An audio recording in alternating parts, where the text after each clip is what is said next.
Hello and welcome to Here in LA, Glendale edition. Today we talk again with Sergio Avedian. Sergio is the smartest Uber and Lyft driver I know. It's been 2 years since we had him on, and a lot has changed.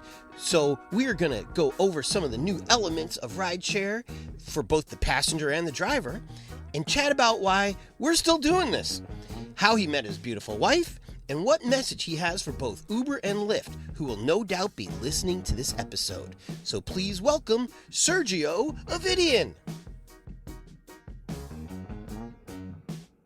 Hey everybody, I am here in Granada Hills with Sergio. Woohoo! Hey! Can you please pronounce your last name? Sure, Avedian. Avedian. Simple. Are there lots of Avedians in LA? Yes, there are. Are they mostly in Granada Hills? No, they're all over LA country, but in my son's middle school class that he graduated from a couple of weeks ago, there was another Avedian. So, are you guys related? Nope, no relation at all. I looked into it, and so he can date their daughters. Yes. That would be interesting, right? So our last name Avedian, her last name Avedian. That'll be interesting. Everybody's happy. So no change to her last name, right? Brilliant, brilliant. Because I'm a weirdo, I'd make a dash. I'd still say Mary Arvidian. Avedian/Avedian. Yeah. Yeah. So, Sergio, thank you for welcoming me back again to your house. I was here almost exactly 2 years ago. And we talked about, first we talked about your origin story, which was phenomenal. How you came to the U.S. without even knowing English. And you bought a sports car and you were hitting on girls at dance clubs. And you and your other buddies all had like the teen bachelor house in Los Feliz. Yeah. And you made your way to Wall Street where you were extremely successful. And now we're on top of this hill in Granada Hills. You've got this crystal clear swimming pool, and you're an expert on rideshare. Yeah, that's what I'm called, right? So, yeah, thank you for the opportunity again. In fact, we checked it. It was exactly almost 3 years ago. 2 years ago, to the day almost. And, I appreciate you coming to my house. Welcome, number one. Thank you. And you're always welcome, as you know. I did take a number one. Okay, fine. Yeah. Well, any number you want. And, no, it was, that was actually, to be perfectly honest, Tony, that was probably the first media kind of, I have done some stuff for the rideshare guy as far as their media is concerned or media obligations. Mm-hmm. But that was like the first major one that I thought, this is pretty cool. I think I can do this, and then so shout out to Harry Campbell. Yes, who definitely introduced us. Definitely shout out to Harry Campbell, the founder of the rideshare guy. Yeah, he did introduce us, and he actually, I guess, told you, "Hey, interview this guy." He did. He's one of my guys. I'm like, okay, and he told me, he goes, "Tony's very cool. Do an interview with him." I'm like, of course. So that was the first. It was my first experience with media. And, 2 years later, look where we are. We're back actually, we're sitting exactly where we sat last time. Same exact spot. Yeah. But a lot has happened for both of us in these last 2 years. One of the things that has happened for you is Harry had a YouTube channel that was okay, but it didn't really have much of a direction. And to his credit, he saw a star with you, and he made you, or he allowed you to do this show called the Show Me the Money Club. And you and Chris is he in Buffalo? Yeah, he is. You and Chris together are the most popular voice of rideshare, the most informative people. You yourself have had a lot of accomplishments in helping drivers who have been booted from the platform and helping drivers like me learn how to get the most out of our time behind the wheel. Yeah, that was the original idea, I guess, when Harry founded the company, the rideshare guy. A little background about Harry. Harry was he's a bona fide genius. He was a Boeing engineer working at Boeing. No. Yeah, yeah, a regular 9 to 5 Boeing engineer. Wow. Yeah, yeah, and then he quit his job. Don't they get paid well? They get paid extremely well, but he says he was always had the entrepreneurial spirit and True. Startups and I mean, look, even at Boeing, right? You have a glass ceiling, right? You can go so high unless some people may become the CEO, but there's only one of those. So and I hear some of those executives are getting poisoned. Possibly. That I don't know, but possibly. But we're not going to poison Harry. But but what happened is that he quit, and just when I guess he was bored being an engineer, building planes or rockets or whatever they do at Boeing. He said, and that's when Uber and Lyft were just starting, and he saw the future. And, that's amazing foresight, right? I mean, look where these companies are 10 years later. Yeah. I mean, RSG is only 10 years old. It's not like this 50-year-old company. And so he quit. And he was actually, while he was still doing the 9 to 5, he used to do Uber and Lyft trips. Which must have made his wife go crazy. Yeah, I don't think he was married then. Oh, okay. Yeah, I don't think it was married then. I think because how do you ditch a high paying job and with benefits and everything, right? And he built this media conglomerate, and he made good money, I guess, for the first few years. And I mean, look, he created something that I'm thrilled to be part of. And for the last, I think I've been with Harry, initially writing for Harry on our blog, popular blog with, I don't know, over 100,000 subscribers. I used to write maybe 6-8 articles a month, and it was basically the way, I mean, I don't know if you know how we came across. Me and Harry, so I would actually just, comment on a lot of the other contributors' articles. And it seemed like they didn't know what they were talking about. you know me, right? I know everything. And I would go in and just heckle these people like Jay and, these other people. I would call them ants. You guys don't know. You guys have to be cherry pickers. You guys don't know what you're doing. I make twice the amount of money in half the time. All that good old days, right? Yeah. Right? And then, one day Harry, obviously they have my email address. And this was like constant. It wasn't like 1 or 2 articles. I would read the Rideshare Guy blog. I didn't even know they had a YouTube channel. Then I would read, and then I'd just go and heckle these people. But my points were well, put together. Mm-hmm. I wouldn't just say, "Hey, you're an idiot," right? I would just lay down the law. Yeah. I go, "This is this and this. How this needs to happen." And so one day Harry reached out. He goes, "I know you're in LA. I'm in LA. Let's have lunch." So I'm like, okay, why not? And I was rideshare driving then for about 3.5 years. And how I got into rideshare, people are going to say, oh, this guy was on Wall Street. This is why is he driving rideshare, right? First of all, for all the listeners, there is the stigma out there, right? A lot of people go, he's just an Uber driver. Right. You know how many educated people and people with PhDs, college degrees, and master's degrees do this? Mm-hmm. Millions. So the point I'm trying to make is I was actually researching a book about the effects of the algorithms on the human race. This is 10 years ago. Oh, wow. Right? And then one night we were having dinner, and with a doctor friend of mine, he says, there's this Uber thing. I go, I don't even know. I didn't even know what it was. I go, what is this thing? He goes, I think you just drive drunks around. And I'm like, no, that's not for me. But he goes, I think they definitely have like some algorithms and marketplace schemes and matching, systems. I was like, okay, whatever. So what I did is I onboarded myself, like everybody else is doing these days. But onboarding was as easy today as it is then. And, background check, whatever. And but before I even took a first trip, right, which I say this on Show Me the Money all the time, you have to find mentors to yourself. Yeah. Because people think this is a super easy thing to do. Pick up point A, drop off point B. What could be easier onto the next one? Well, no, it's not. There is a steep learning curve in this. There is an art to this.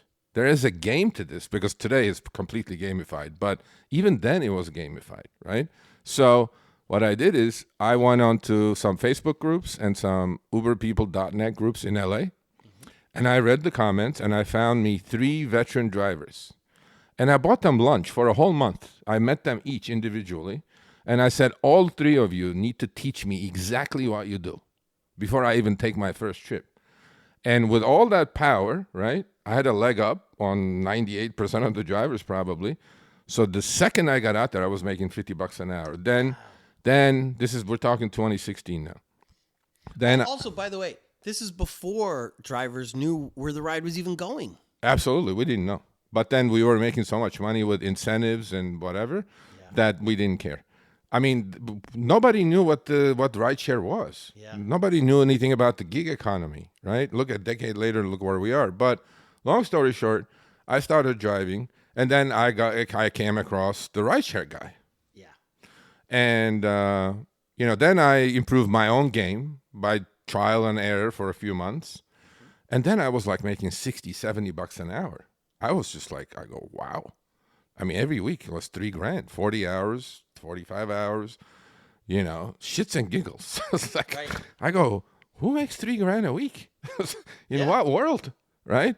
So, and then I came across the rideshare guy reading the blog. So take you back to the point of Harry emailing me saying, you need to cool this off. I love your passion, he was like in the email, but you need to cool it off. Like, you're hurting my business. And I'm like, whatever. So we go and meet lunch, and like we sit down. I remember it was like a spaghetti joint down in Culver City somewhere. This is like 2018. And he looks at me, he goes like, I want you to write for me. I'm like, I'm not sleeping with the enemy. What's wrong with you? Why was he the enemy? Well, because I thought he was like this, shill, like, because everything they wrote was like positive. Mm-hmm. Oh, the best thing since sliced bread and all this stuff. I was like, no. I mean, if you know what you're doing, it's great. Don't get me wrong. But why don't you tell people what to do? But see, back then, wasn't Uber and Lyft only taking like 10%? Well, back then, originally, it was an 80-20. Right. 80% for the driver and 20% for them, right? So why wouldn't you be all positive? Well, yeah, but even with the 80-20, see, we do our surveys at the rideshare guy in the same city, okay? A driver like me versus, let's say, top 1% driver versus the bottom 10% drivers, the earnings differential is like 2x, 2.5x. Is it really? Same city, same hours, same job, we're driving a car. Why is it that different? Yeah. It is because of the 3 Ps. You know the 3 Ps. So, and tell the people the 3 Ps. The 3 Ps. The 3 Ps are, actually, I took the 3 Ps from my trading, from my stock trading. The first P is patience. Yeah. You have to have patience. Which I'm already gone. Yeah, we knew you, but I know Tony. Tony didn't have that much patience, and he was the proverbial ant. Now, in fact, today I checked his acceptance rate is 15%, which I'm like a proud father now. So. You were shocked. I was shocked. I was like thinking 60, 70 maybe. His actually acceptance rate is lower than mine, which is great. But and then so Harry goes like, I want you to write for me. I think you'll do well. Yeah. And so he goes, how do we do this then? I go, then what about it? Like, you're going to pay me for it? He goes, because I love writing too, like you. Mm-hmm. And he says, yeah, I'm going to pay you. Great. I'm like, okay. I don't mind, putting out some articles. So I sent in a couple of starter ones. And he, like, Harry is not the most complimentary person on the planet. So after the first couple, he goes, oh my God, people are loving what you're doing. This is exactly what we were looking for. I'm like, okay, cool. Yeah. And then he did a podcast with me, which is still online somewhere. Uh-huh. And so the 3 Ps is what? First one is patience. second one is position. Like in trading, you have to have patience. You don't have to be like a hummingbird, jump from flower to flower to flower. And you have to take the right position, and you have to risk manage and all these things. And the third B is planning, right? So rideshare is the same thing. You have to have patience. You don't have to accept every garbage offer that they send you. Right. The second one is position, meaning what part of the city you're in, at what time, how you're positioning yourself. And what makes you different than everybody else is you actually write down on a spreadsheet your experience of that day, and then you refer to it. So you're like, okay, I was in Culver City at 4:00. Exactly. I did X, Y, and Z. The next day you're in Santa Monica at 4:00, X, Y, and Z. And you compare those charts with the days and the times. Data is important, just like Uber and Lyft collect data on the rider and the driver. For me, I was collecting data. In fact, I went a step further. What I would do is I would take screenshots every minute of the day, and then I would study them. And then there's a correlation between the time of the day and when it surges. Now, we don't have surges anymore, unfortunately. R.I.P. surges. R.I.P. surge, right. But in those days, it made a lot of sense to me.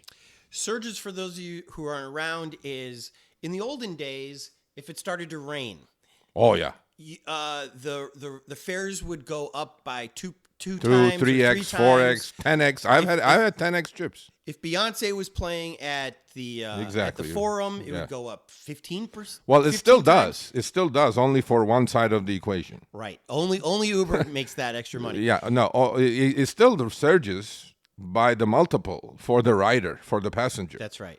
But that never gets passed on to the driver anymore. They have figured out these ingenious ways of manipulating all these fares, but that's for later. So in the old days, Sergio used to say... It would surge 24 hours a day, Tony.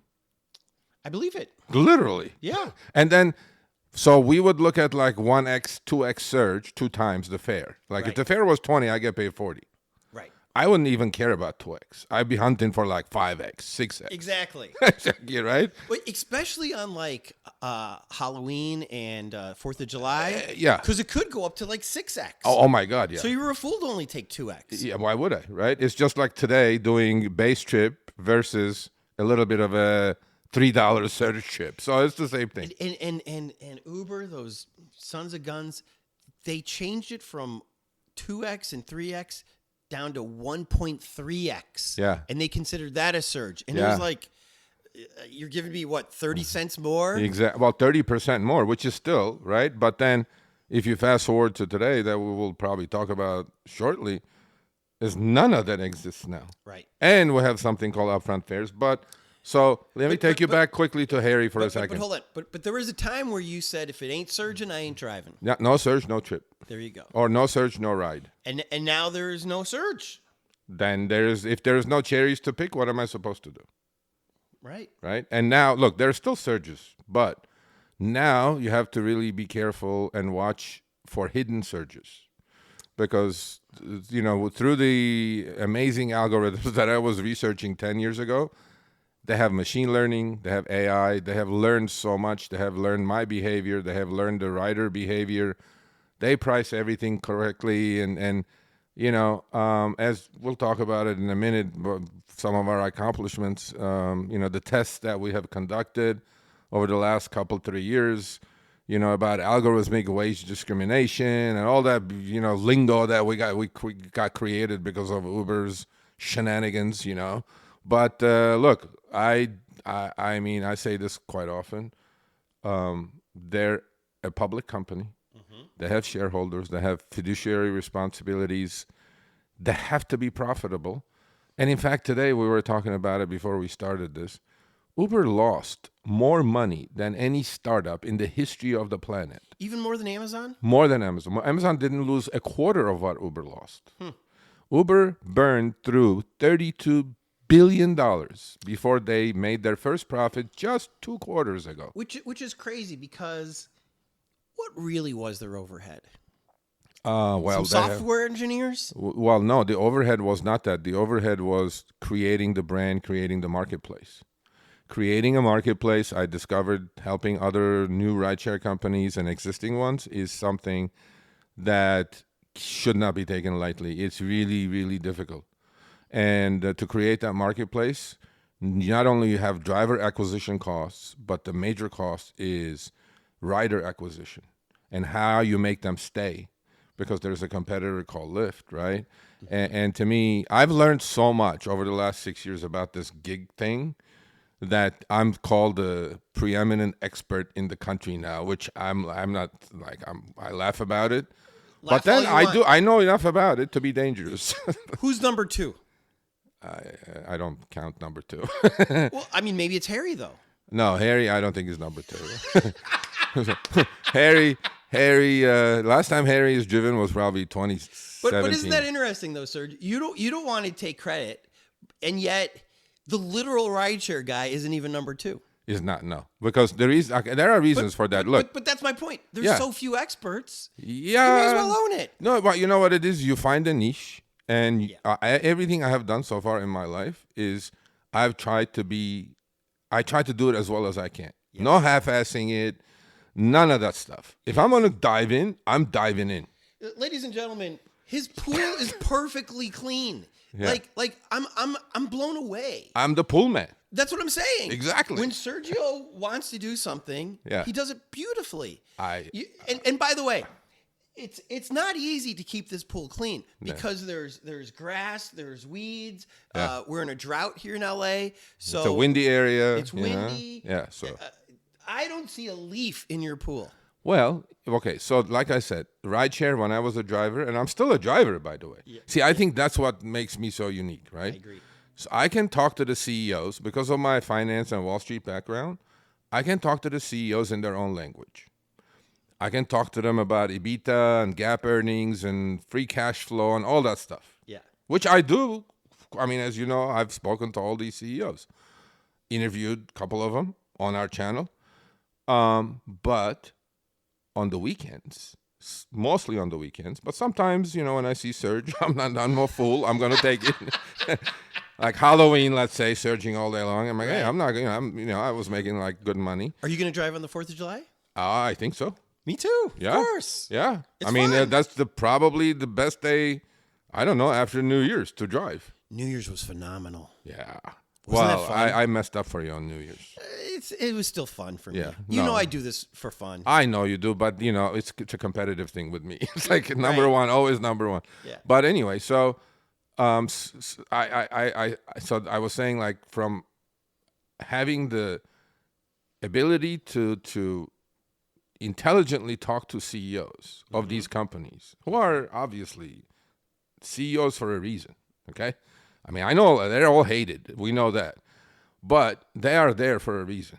Yeah. And from being able to communicate with them in their own language, which is completely different, but getting behind the wheel, still experimenting with the apps, which I'm boycotting Uber now, but we'll talk about that in a minute. That's right. And driving, getting my hands dirty. Yes. So I'm like, I have this unique top-down look.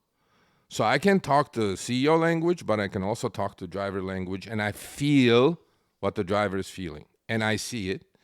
And so bringing it back to 2 years ago, while we were doing this, yes, you're correct. We talked about my youth and my, childhood picture you have in your blog with my mom and dad. I love that picture. And, my car and all that stuff, right? We talk about how girl chasing and all that stuff. Yeah. So I feel like I have matured quite a bit in this space anyway. Yeah. Not as a dad or a husband or a family man, but as the face supposedly now of the rideshare guy. And so just circle back real quick. So when Harry said that to me, I'm like super independent, right? I believe in something and I will say whatever I think it is. I don't sugarcoat things, I mean, to my fault.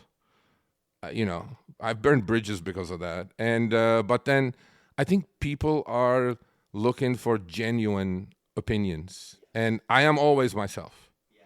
And when people watch me on YouTube now and people recognize me out there, they go, hey, man, I love you, man. I'm like, yeah. And the reason for that is I am me.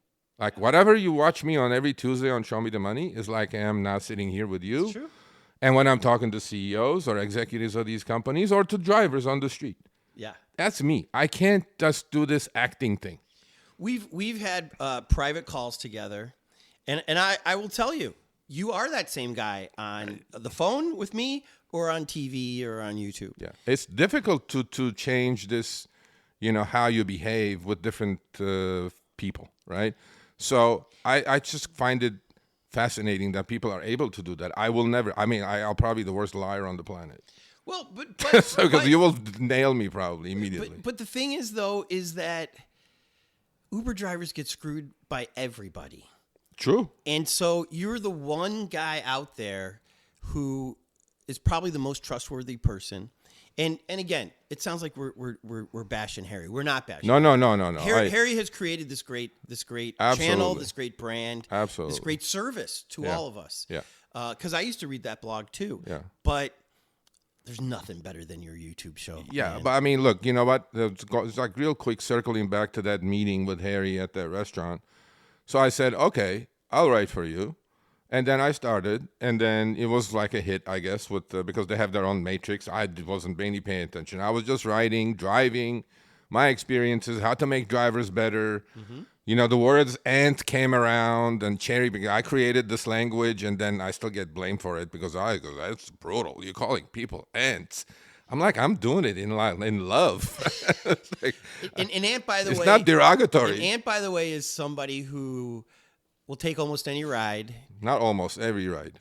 Okay, so a typical an ant by definition will just take any ride. Every ride, yeah. But you've had literal ants on before. People that don't on your show. I still do. I interview them, and they do fine. And they're not going to change their ways. Absolutely not. And I'm not here to change your ways. All I'm just here to, as we say, don't show me the money club. We're here to inform, educate, sometimes entertain. We do entertain. Always entertain. And so I'm like, that's what we're there for. You're an adult, man. Yeah. I do whatever pleases you. But our time is limited in life. Yes, it is. We don't get that's one thing you cannot get back on is time. That's right. And that's why I'm pissed at these rideshare companies because they don't value our time.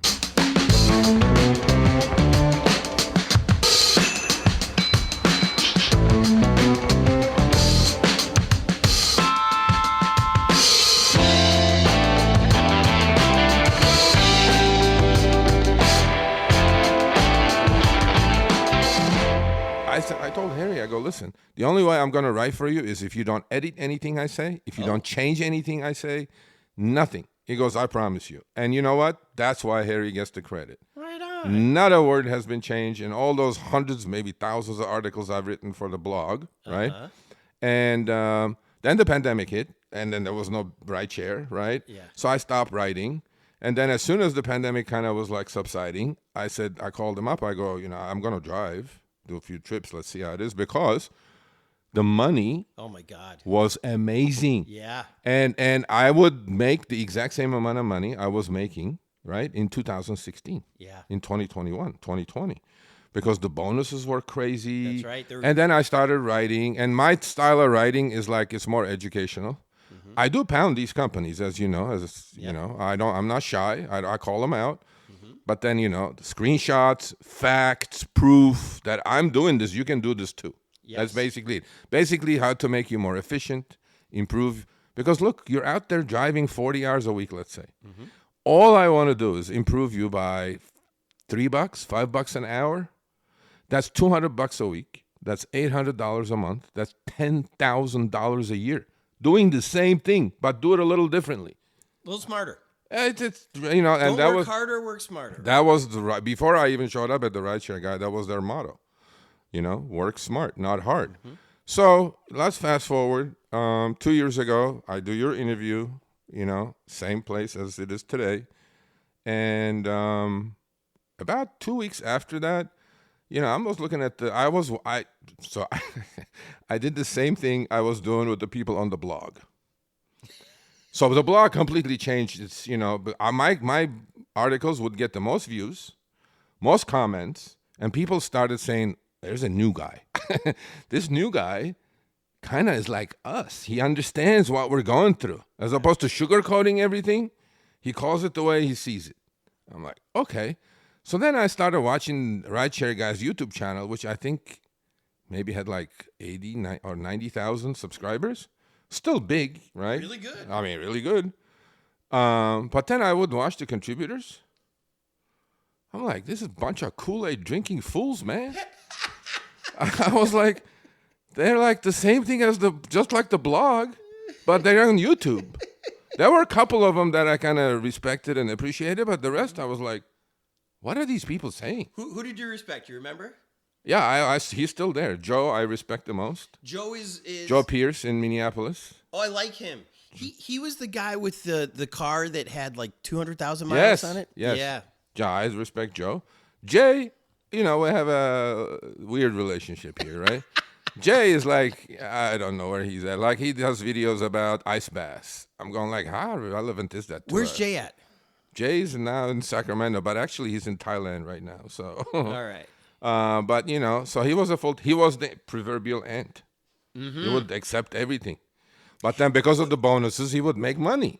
He would go like, "Oh, I made 2,000." I go, "Well, I drove half as much as you and made 3,000." I go, "See what I mean?" But he was like, "Hey, I still made 2,000." He's happy. He was happy. He had a rental Prius, and he was killing it. He was making 2,000 a week, driving 40 hours a week. And I'm like, "Yeah," but anyway, the thing is, YouTube, was not something I was looking forward to. I'm not shy, but I'd never done YouTube. So. Coming out of the pandemic, it's 2022. YouTube channel is kind of stagnant.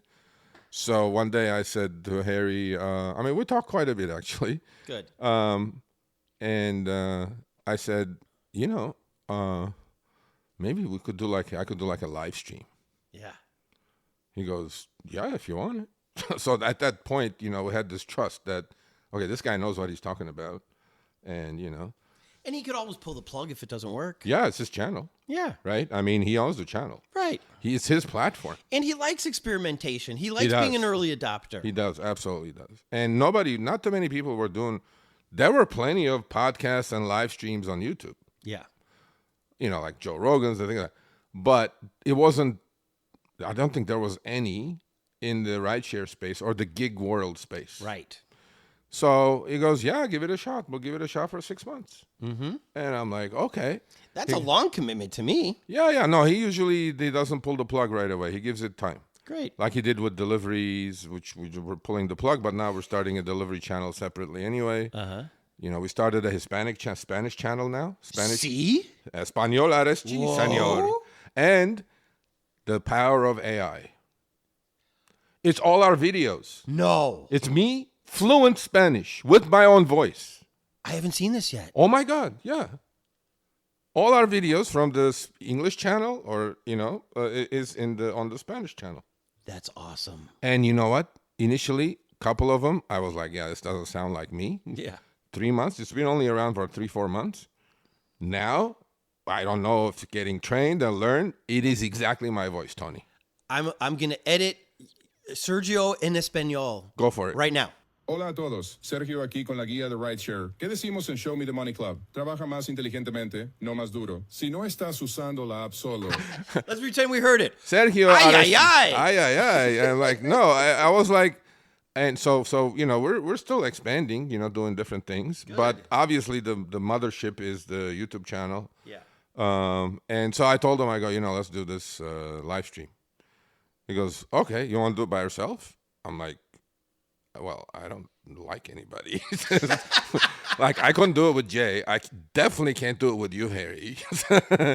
I was like, okay, who can I do it with? And then he says, why don't you do it with Chris? I go, who's Chris? I didn't know Chris. He's like the new YouTube manager. And Chris had just become a new YouTube manager at that time. For Harry. For Harry, yeah. And they had somebody else before. And Chris knows YouTube. So I go, okay, let me talk to him. And then so we talk, and we kind of hit it off. Good. He's kind of the quiet type, but then he has good opinions, strong opinions. Yep. And I'm like the loud type. And I was like, okay. So we did our first Show Me the Money Club, April 26th of 2022. Wow. Exactly 3 weeks after our first episode on here in LA. Wow. Right? So here's why I like you two together. Because you're right. you are a lot louder. He's a lot quieter, but also he's East Coast, and there are certain differences Major. between driving in the cold and the snow. Absolutely. And the algorithm Yeah. is way different. I mean, he's not just a YouTube manager; he's a driver too. Well, that's what I'm saying. Is that he can speak to the East Coast experience. Yeah. You obviously have the LA experience down. But also what I've learned by watching drivers through you on Twitter is, like right now in Boston, there's tons of surging going on. Amazing. And so if Harry had said, I only want you, Sergio, you would only have a limited worldview in which to speak. Absolutely. So having Chris there is genius. Yeah, absolutely. And you know, I remember our first show, and I go back and watch it. I was like deer in headlights. I didn't know what was going on. Yeah. He goes, it's live. I'm like, what am I supposed to do now? and then it lasted like an hour, and we had maybe 40 people watching the first live. I remember it like today. Yeah. And then I guess the word started going around that there's a new sheriff in town. Yeah. And I go like, I'm just going to pound these companies. I mean, justifiably so, Tony. Yeah, of course. I'm serious now. Of course. Okay, I talk to these people all the time. Okay, weekly I talk to Uber and Lyft. Yeah. But they know, right? They know what they're doing. They know that they're up to no good? No, I don't know about up to no good. I think they're doing what they're supposed to do. In a capitalistic world. Yes. And we're doing what we're supposed to do as drivers advocates. Are we, though? I am. I feel like most drivers could be way dirtier. Yeah, it could be. But look, I think I wasn't bargaining for any of this, by the way. Yeah. I just had the idea, and Harry said, okay, go. And then, within weeks, we started seeing the growth anyway. So on your first show, you had about 40 viewers. You had a show yesterday. Yeah. I think How many viewers did you have yesterday? 500? 500. I think we hit 480, 500. So here's the thing, and I'm not ashamed of this at all. I watch bikini girls do live streams on... Oh, they have thousands, I'm pretty sure. No. No? Oh, okay. No. Sometimes the prettiest ones, even on branded outlets like MTV, Oh, okay. only have 50 or 60. Oh, okay. So no, I don't know. I think it's hard to draw a live audience these days. No, we do it. And our top, I remember, was when Lyft CEO David Risher was on. Yes. I think we hit close to 1,000. Which, again, it seems like a small number. No, live is tough. Live is really tough. Yeah, because for us, we do the live to produce more content from the live. You chop on it the up. channel. We chop it up. Because your episodes, you Show Me the Money are on Tuesdays. Yeah, every 3 p.m. West Coast. Pacific, 6 p.m. Eastern. And then it's about 3 hours, right? Nah, but we used to go a lot longer. Uh-huh. Now we're like trying to finish at 2 hours. Okay, but then you chop it up, which is great. Yeah. Because we need that. I mean, I'm a weirdo. I'll sit and watch the whole show, but some nights I don't have all night to watch. Well, so just like I do everything, full on. So I thought about this. Why are we doing it on Tuesdays? Why at 3 p.m. Pacific? I had reasons for all this because when I talked to Harry, you can't just go to Harry and say, let's just try this. No, you need business. He's an engineer. You need business sense. He's a businessman. Yeah. He's a smart guy. He's not going to just jump in because Serge said so. Right. Right? Because he watches the Matrix, he watches the numbers. Yeah. He's not going to go like, yeah, I trust you, go. I'm like, no. So I go, Harry. So first of all, it was like, what do you think we should name this? Oh. First, I said Driver's Corner. He goes, that's boring as hell. It is? Yeah. It's Okay. like, and I was like, shit. So I went back to the drawing board on that. Then somehow, I don't know how, I started thinking about Tom Cruise movie where he was the agent of Cuba Gooding Jr. Yeah. I remember Cuba Gooding saying, "Show me the money, baby," and I'm going like, "Yep, this is it. This has got to be it." And then I call him up. I go, Jerry Maguire. Jerry Maguire, exactly. Help me, help you, right? So I said, I think we should name it Show Me the Money Club. He goes, why? Well, we're going to teach people how to be more efficient, the 3 Ps, all this stuff. Yeah. How to drive better, how to make more money. Because I like it. Like, okay, let's roll. So we called it, and I said, okay. And then he goes, well, you should probably do it on Fridays. I go, absolutely not. I said, you don't drive, Harry, because you don't know. That's why you say Friday. That's why I say. I go, we do it on terrible Tuesdays. Perfect. Because my experience says Tuesdays are the worst days of the week to drive. Yes. In LA anyway. Yes. Right? And you've experienced that. Because I'm always trying to break the rules. Yeah, that doesn't work. And I'm always aware when I'm trying to break them why they're there in the first place. Exactly. Because it is terrible on Tuesdays. There's a saying, terrible Tuesdays. There is a saying that it's been like that. My mentors, when I first started, taught me that. He goes, you want to take a day off? Take Even off back Tuesdays. then it was Tuesday. Even back then it was Tuesday. Wow. Yeah. Okay, let's shift gears quickly. Yeah. And let's talk about these companies real quick. Let's do that. Uber and Lyft. Yeah.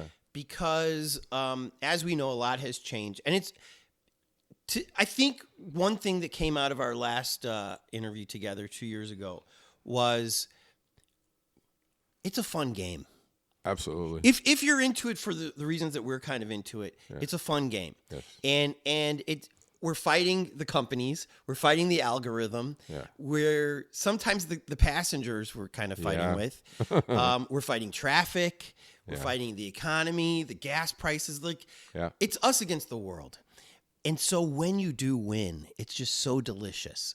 And so Sweet. And so it has been interesting watching the companies change because for the longest time, they never turned a profit. Like you said, $32 billion is a lot of money to lose. And people would say, well, Amazon lost for the first 10 years and all that. But Amazon was shipping the books. They were doing all the things. I think drivers feel like we buy the car, we buy the gas, we buy the insurance. We used to buy the water way back in the day. We're the butt in the seat. My arms hurt after a long day. My legs hurt after. I'm on my third Uber car now. It's like we're putting in all this money. And yet somehow these geniuses can't figure out how to turn a profit on basically being an electronic yellow pages. Like, what the because hell? the reason for that, Tony, is because if you look at the history of Uber is in 3 different businesses, okay? They're in rideshare, they're in food and everything delivery these days, groceries, alcohol, whatever, and they're in trucking. They are. Trucking? Trucking, yeah. What are they trucking? Broker, just like Uber trucks for Uber. I didn't know about this. Yeah. Is it called Uber? Yeah, Uber trucking. Huh. Yeah. Okay. And Uber logistics, actually. So, just like the reserved trips, they go on a board on electronically, right?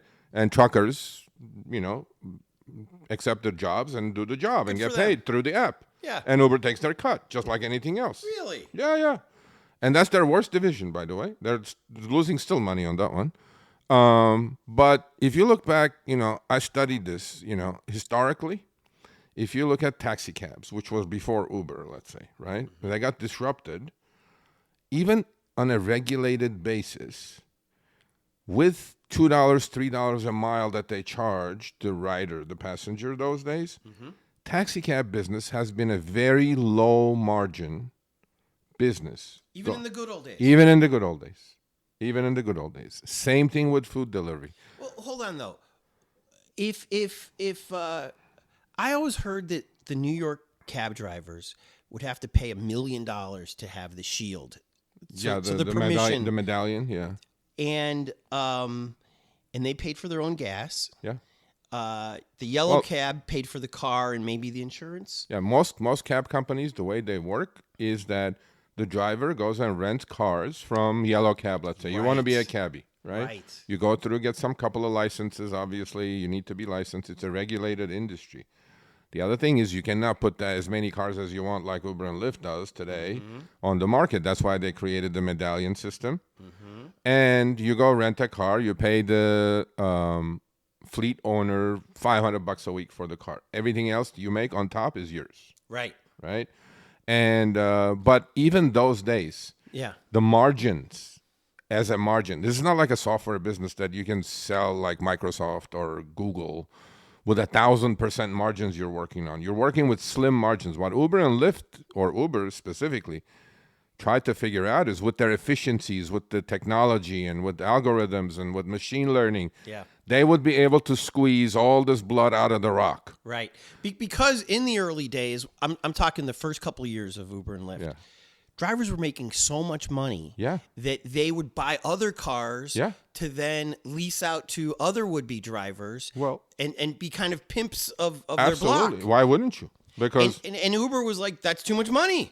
Yeah, but what Uber was doing is that, I call those days subsidized fantasy land, right?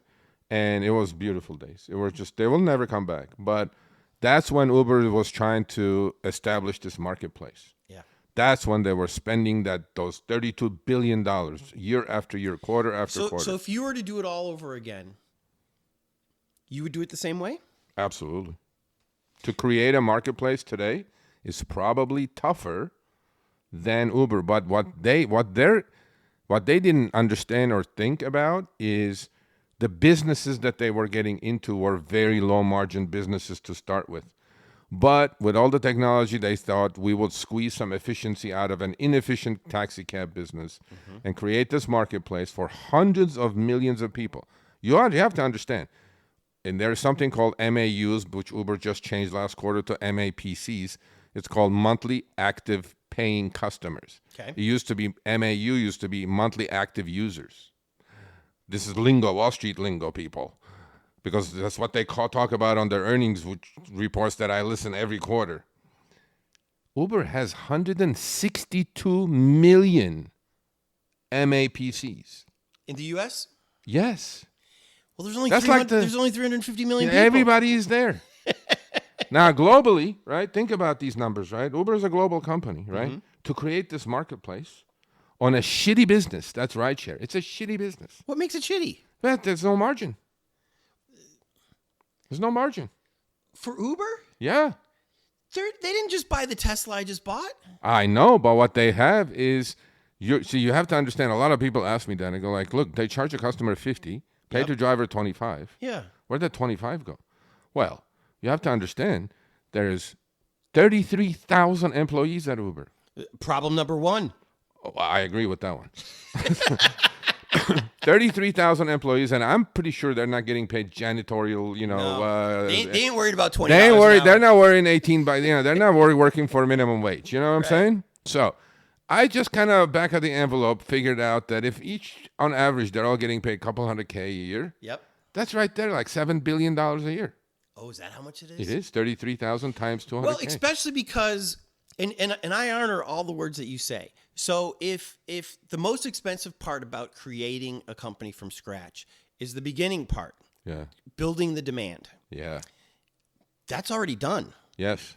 And so it should seem to me that it should be less money to run Uber today than ever before. Well, no, because the more they grew, right, the higher the legal bills are going up. They're getting sued right and left. They are? Absolutely. For things like what? Oh, well, let's start with legislation that's happening all over the country. You know how much money they're paying to lobbyists to fight all this legislation that is good for drivers and bad for Uber. Oh, things like Prop 22. Yeah, all those things. They spent, those 5 companies spent $250 million to pass Prop 22. Which is more than any other company's ever paid for legislation. For any proposition, right? So the money... And it might get clawed back now. We'll see. I don't know. You don't think AB5 is going to be clawed back? No. I listened to the oral arguments at the Supreme Court about like a month ago it was. And my opinion, again, only my opinion, is I listened to it. They were so much harder on the anti-Prop 22 lawyer than they were for Prop 22 lawyers. The justices? The justices. And it's a Democrat Supreme Court, California Supreme Court. This is California Supreme Court. Oh, I didn't know that. This is at the California Supreme Court. I see. Yeah. So I'm not sure if Prop 22 is going to be found unconstitutional, but we'll find out altogether in the third quarter. Justice Sergio. Yeah. Is it unconstitutional? I'm not a legal scholar. I don't think it is. I don't either. Yeah, I don't think it is. Also, we don't want to be their employee. That's the one area that majority of drivers agree with Uber and Lyft. I mean, Probably the only area.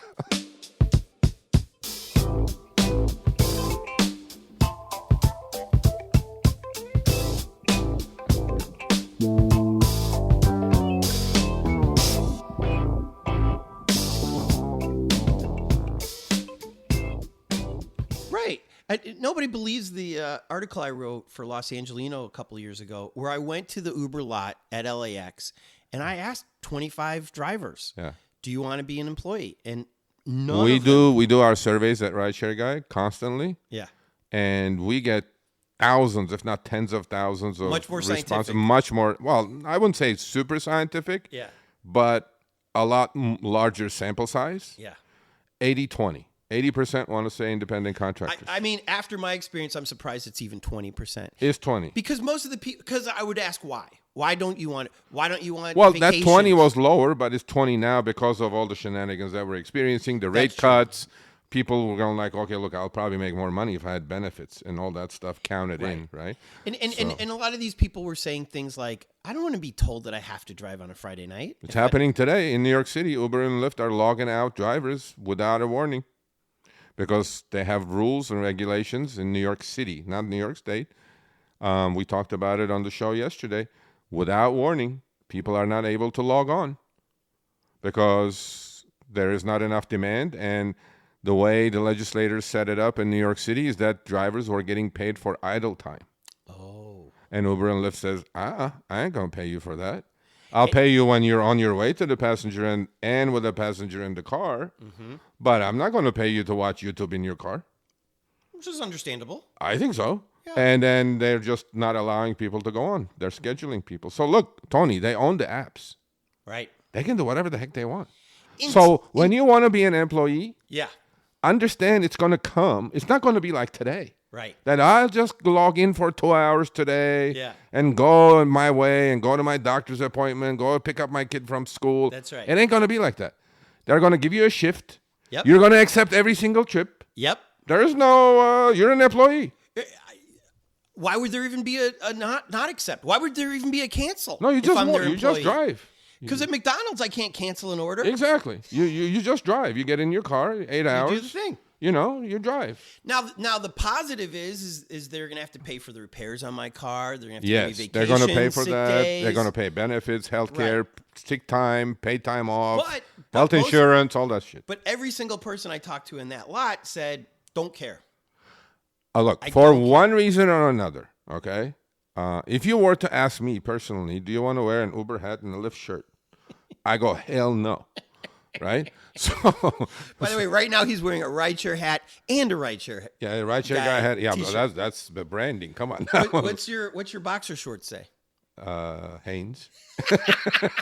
Harry, you still I don't think we branched out into the boxer shorts. You got a ways to go, Harry. Merchandise yet? Yeah. When you're not there, I know you're not big. The rideshare condom. Yeah, that would yeah. But these drivers, we've been spoiled now because this freedom is one of the reasons we're still. That's in the only 10 thing. years in, No, right? flexibility, not the freedom. I don't think it's freedom. I think it's flexibility. Okay. That literally. I mean, think about this, Tony. Yeah. You could be sitting on the toilet at 3 a.m. Turn your app on. You will probably get a ping.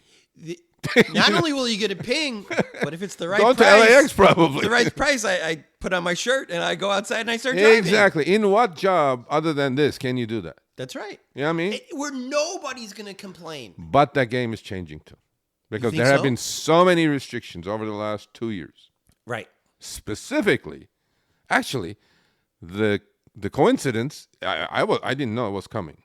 I wasn't talking to these companies either. The coincidence of upfront fares. Yeah. Where we get to see the destination of the passenger first time in 12 years. Which okay. Let's rewind just a second. Most passengers have never realized that number one, we didn't know. We had no clue where they're going at the beginning. Then there was the middle part where we only knew if it was over, if the trip was going to be over 45 minutes. Yeah.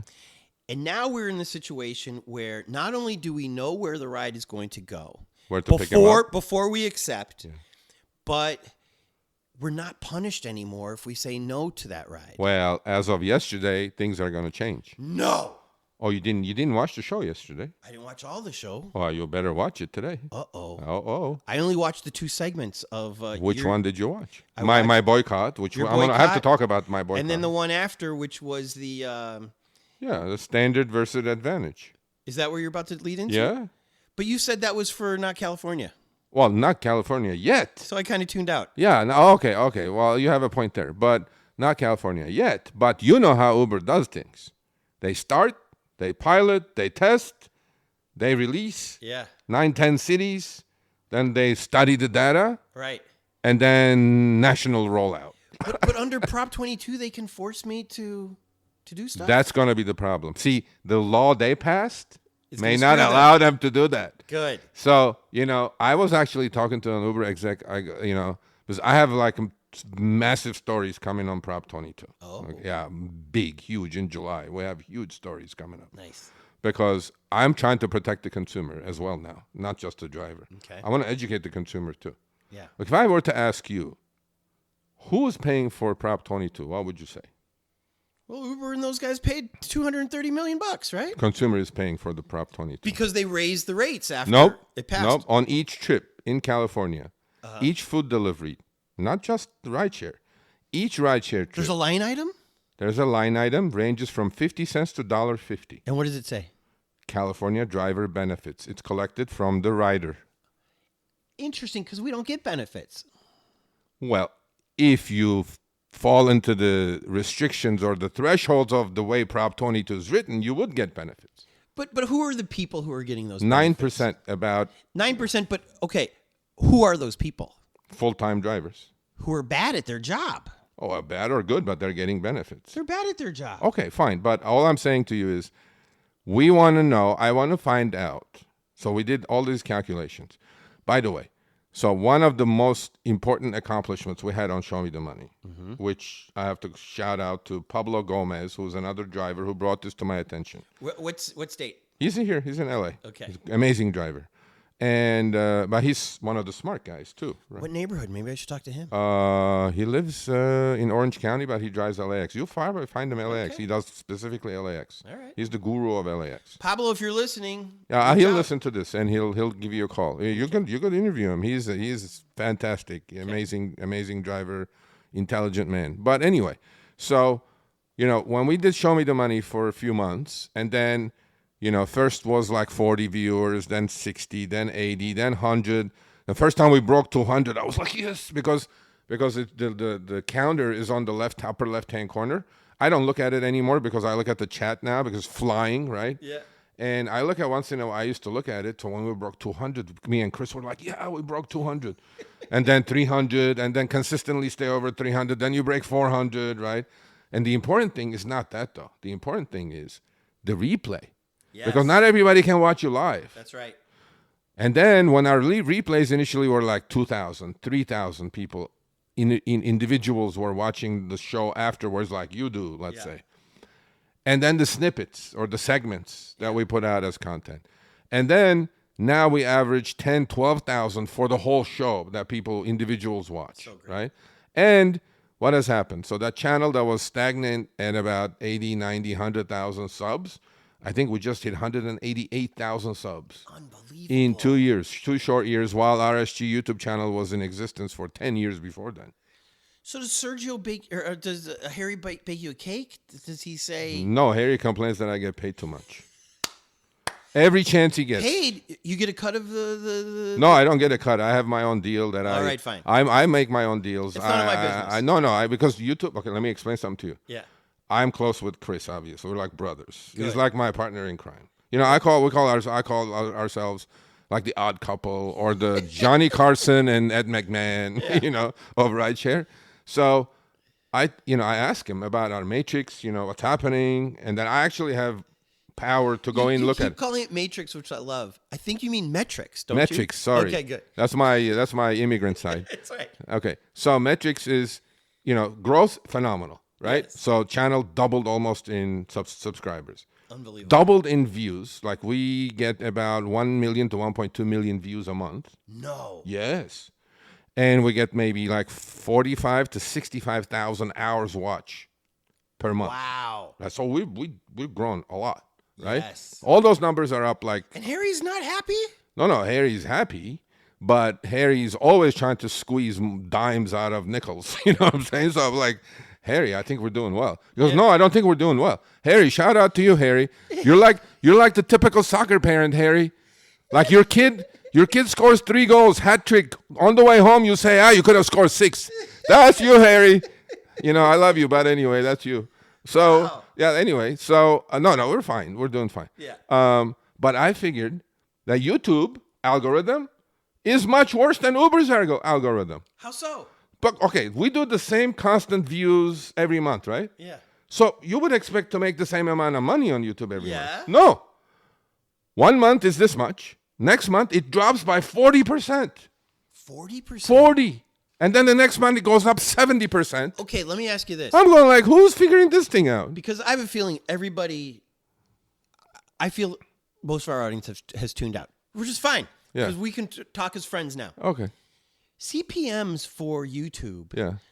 I thought on finance would show me the money. No, it's not finance. It's in rideshare.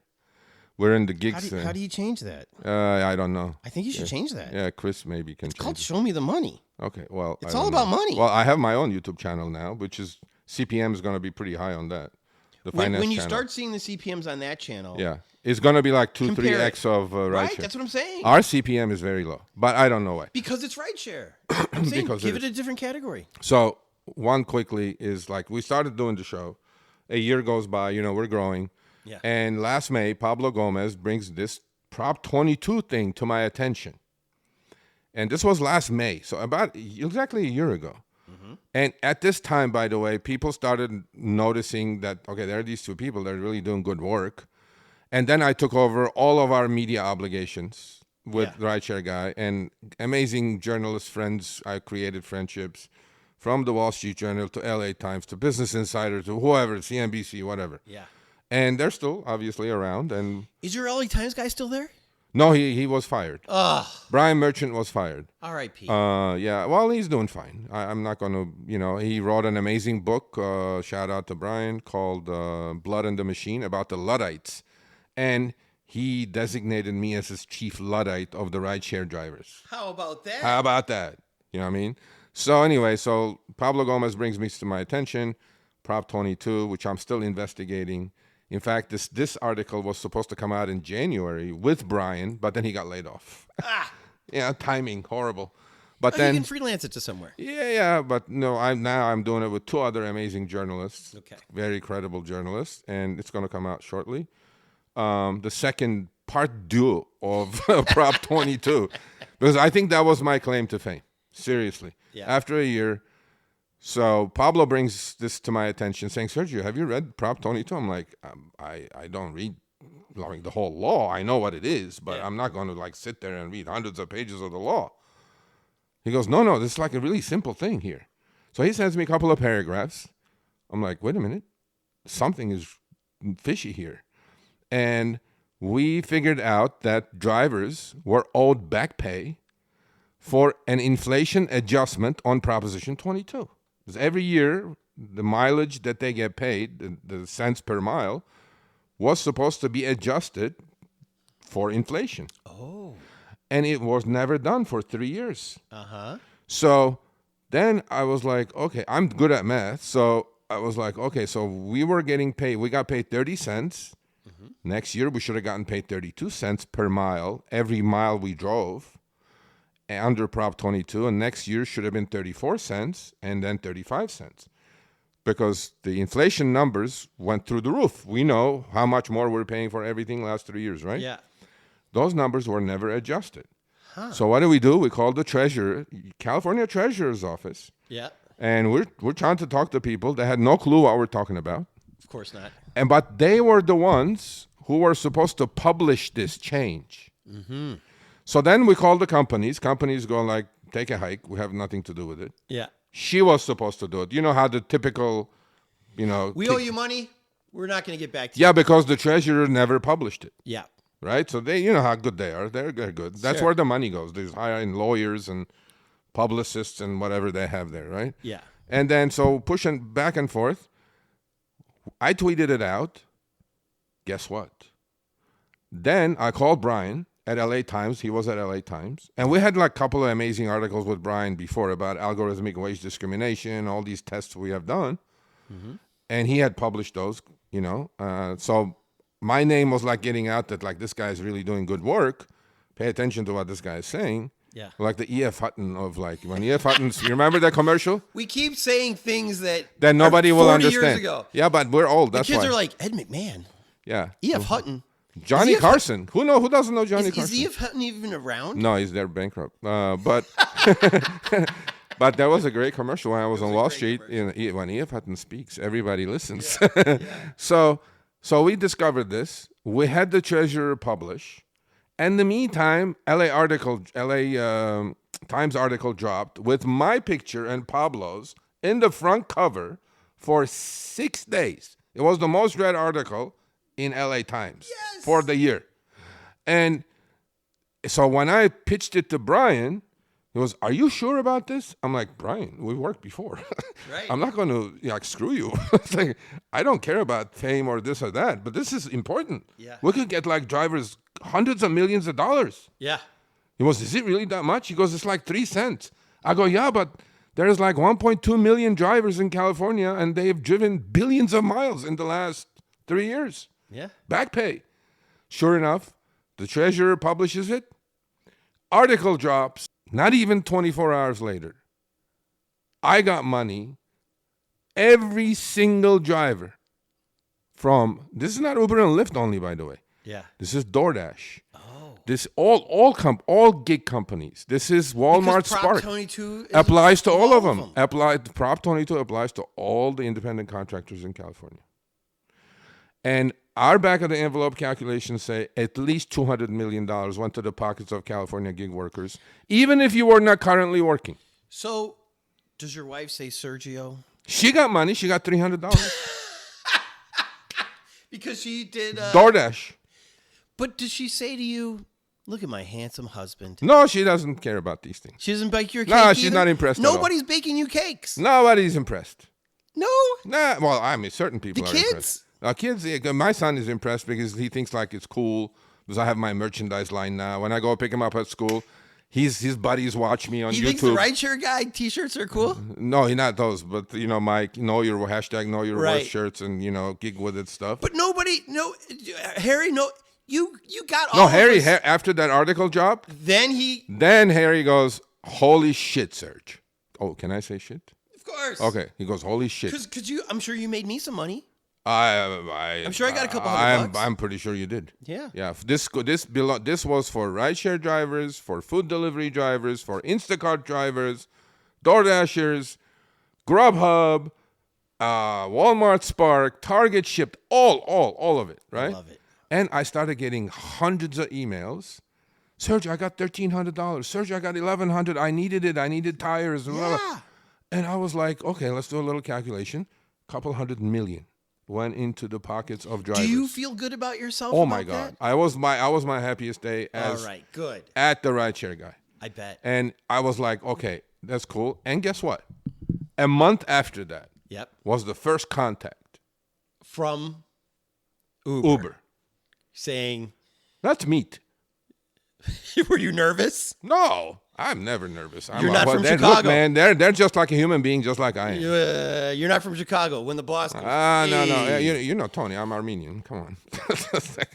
You're not going to mess with an Armenian. Good man. But no, I mean, long story short, that's when they came around. And I had meetings with them for a year. Because they didn't see it in their own product. No, you know what? Initially, I thought they saw me like, oh, this loudmouth YouTuber here. No, but I'm asking, was it a shock to them too? I They don't didn't read think their so own- because the article blamed the article that came out in LA Times, which is still around, threw the treasurer under the bus. It was truly the treasurer's fault. The company said if she had done this publishing, Yeah. we would have happily paid. And the reason I'm saying that is because literally 24 hours after she published it, with back pay, Uber, Lyft, DoorDash, the drivers started getting money. Now, the money showed up as just money. Right. No explanation. Yeah. It's just typical on Uber and Lyft's case. Yeah. They'll steal your money first, and then 6 months later, when they get caught, they'll go, "Oh, sorry, we just gotta pay you this back," which we have done many times on Show Me the Money. That's why we're called Show Me the Money. We show you the money. Because I've become like the investigative journalist now, catching these bastards with their shady stuff, Yeah. right? And you always said this. Why do any of this? Yeah. Just keep it simple. It's a simple thing. No, it's not to them. But so when we got the money, that's when these companies go like, okay, man, this guy's not a total joker. We should probably pay attention to this guy. And then Lyft came around, and the other ones. And now you're BFFs with the Lyft. No, I'm not BFFs. Let's not go that far. That's like, David went on your show. he's gonna go on again. That's The other one is not. The other one's giving me the cold shoulder. well, because he's a different guy. So I told him this. I told him actually this to his face. I go, why don't you come on the show? He goes, I don't think it's my place. I go, well, it's David's place. He's a CEO. Why not? He goes, maybe, one of these days. Let's go Because back he knows I'm gonna shred his ass. That's why he course. won't come on the show. But anyway. let's use another 70s reference. We're number 2. We try harder. Yeah. And But that's what you know Lyft is Mommy, doing. by the way, that was the first time a CEO was live interviewed on YouTube. Live. A rideshare CEO. A rideshare CEO. Think about that. Congratulations. Right? And he had the balls to come on for a half hour and stay in. And that guy seems like a really nice guy. He's a nice guy. Yeah, I've met him a couple times. He's in person, and he's a nice guy.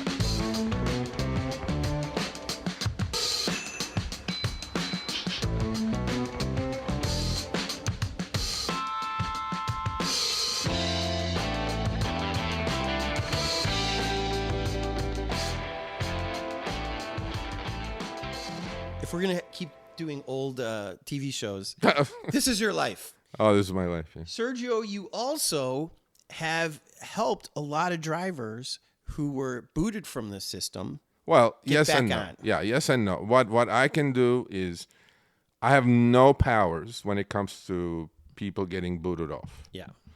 I mean, look, we all are one complaint away as drivers from a rider to get deactivated. Means, that's a new word. I call it fired. Deactivate is what they say. Yeah, deactivate. That's a new lingo, right? Well, but that makes sense. If we're not their employee, Yeah. they can't say fired. Well, they created all this new lingo for the industry that exists. What I can do is, not for reasons that a driver complains, like if your ID gets stolen, let's say, and it happens quite a bit, and it's a huge problem in the rideshare or delivery space these days because a lot of illegal accounts are created in the dark web with stolen IDs, and people sell these accounts, right? Mm-hmm. And so, in certain situations, I can help, and by these companies have a second look. Because these deactivations, I call it firing by AI bots. Right. It's literally simple as that. At their scale, Uber did 2.7 billion trips last 3 months. Billion. So it's $1 billion a month? Yeah, almost. It's 1.2 million per hour. Worldwide. Yeah. 1.2 million per Is the hour, US the biggest, 24 hours. biggest market for Uber? Yes. What's by number far. 2? Do you know? Brazil. Is it really? Yeah, huge. Are they going to fly you Top down? 5 markets for Uber are New York City, Sao Paulo, Brazil, London, England. Let me see. A South American country, I forget. Is LA in the top 5? San Francisco, it may be in the top 5. There's more rides in Frisco than here? Yeah, because they're like short. San Francisco is 7x7. Oh, that's true. If So I've got a mini- parking spot on Market Street Yeah. and I want So, to go to the Haight, I'm not going to drive my car. Let's see. In the U.S., probably top 5. Definitely probably L.A., San Francisco, probably D.C., probably New York City, probably Atlanta, Boston. Yeah, I mean, look. Let's talk about Boston real quick. Why is it surging there? Because it's the most balanced, perfectly balanced marketplace. Balanced as far as drivers? Yes.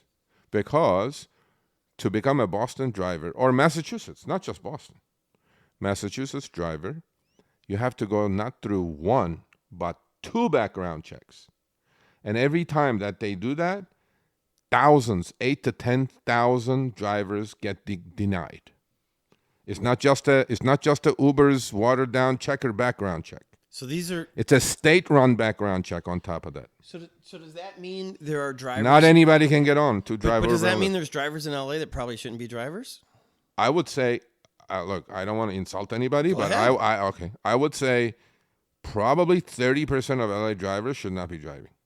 Because they have a criminal record? Criminal records, illegals, no fake paperwork, all that stuff. Interesting. And And in that's- Boston, they crack down.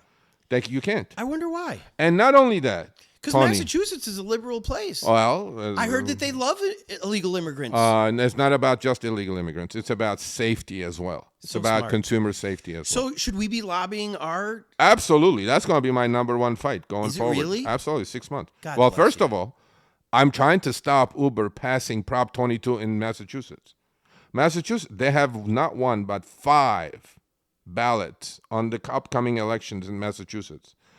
The Massachusetts market, from being the best market in the country, is Yeah. going to become the worst market in the country overnight if Uber passes Proposition 22 clone over there. So, again, I'm sure we're talking to 5 people at this point. No, I don't know. Which is fine. Once I tweeted, maybe 20. But those 5 people are like in. They're like eating their popcorn. No, They're I like, think Tony this and will be Sergio this should will be this will be a should be little together a better long time. numbers than the last one. So the surge is truly supply and demand. in Absolutely, Boston. it's a perfectly balanced market. It's truly supply and demand. Truly which supply is, and Which is demand. how it was supposed to be. The founders created surge, dynamic pricing. Absolutely, where if it works exactly the way it's meant to be. although it still could be better. And this is how. Hold on. I want my, because if I am sitting on the John, Yeah. I want my phone to say, Tony, it's surging. So if I'm not logged in, I want it to. But You're you're fighting the overlay. No, but I know you are. I know. I'm going to talk about but that. But I want to switch my toggle to say, let me know when it's surging. Okay, well, that could be. I think there is notifications on the app now, not like, let's say, voice notifications, Yeah. but you can look at maps now to see when it's busy, where it's busy, things like that. I That know, we but- didn't have those days. But if a freak happens, Yeah, but that's the difference between a good driver and a shitty driver. I'm a shitty. You know, I'm an. No, you're not. You just look at the app and you go, okay, I know, I remember. But I'm sexting people. I'm not looking at that app at that moment. but Well, I'll tell you what, if they said it's I'll surging, bet you anything that even the days you're not doing rideshare, Yeah. you look at your app. not anymore. You don't? No. You weaned yourself off? I have this podcast. I am writing rock and Okay, roll. I've all got right. things to do. Okay, all right. No, I But still I'll tell do. you what, my heart is still very much into rideshare. Tony, it's a wholesome thing to do. But what I'm saying is, Look, you're writing these amazing articles on your Substack, right? Thank That you. I receive. yes. I read it immediately as well as with God beautiful bless AI, Picture. pictures. I mean, amazing articles. I mean, you're a wonderful writer anyway. bless But okay, look, those came from your rideshare. I know. And so if it said we're surging plus $6 right now in your area, we know where you are. It's surging $6 in Hollywood. Yeah, Get off the can. but it doesn't search. There's too many drivers. But what I'm saying is, to me, that's a true supply and demand algorithm where the app is working for you instead of against you. Well, yeah, but I mean, the things have changed drastically, obviously, since we were doing this last time Yeah. to now. But So Boston is perfectly balanced. Massachusetts is an absolutely, not only they have 2 background checks on the drivers, Yeah. they have 2 car inspections, separate ones. Oh. They look at the gaps of your car. They check your tire threads. How many times have you had your car Wow. inspected that nobody paid attention? All they said here at Burbank, right? Right. They go, right blinker, left blinker, toot your horn. Yep. Bye. See you later. Give Yeah. me your $20. Easiest money they ever made. You do that in Boston. Your old car. Yeah. Not your beautiful Tesla now, but Yeah. your old car, Mercedes. Yeah. That thing would have flunked because they check air filters there. They do? I am telling you, it's the most stringent car inspection that they have. Not one, but 2. Which So by now, the- if a driver passes, Yeah. their car may fail. They're not going to get on. If a car passes, your driver may fail. I like So it's it. a perfectly balanced marketplace. we need that here. Not going to do it. Why? Our politicians that don't care. Gavin Newsom, the next president of the United States, doesn't care? No. Do you know why he doesn't care? Because in California, Yeah. right? I mean, I think, all our efforts so far have been to educate the driver, inform the driver. I think we've been going about this the long way, completely the wrong way. There is 3 million drivers in the U.S. Mm-hmm. Okay, we have their eyeballs to a point. maybe 10%. That's it. Rideshare guy. Exactly. Right. What's that? Big deal. Nothing. Right. Well, we have 162 million consumers. We got to get to the consumer and say, consumer, do you know who your Uber driver is? Do you know who's about to pick your teenager up? And what their car condition is. Exactly. You trust Uber? You shouldn't. I may have told you this. I had the wildest ride in Chicago. I go home every year to visit my mom on her birthday in Chicago. I had an Uber driver whose speedometer didn't work.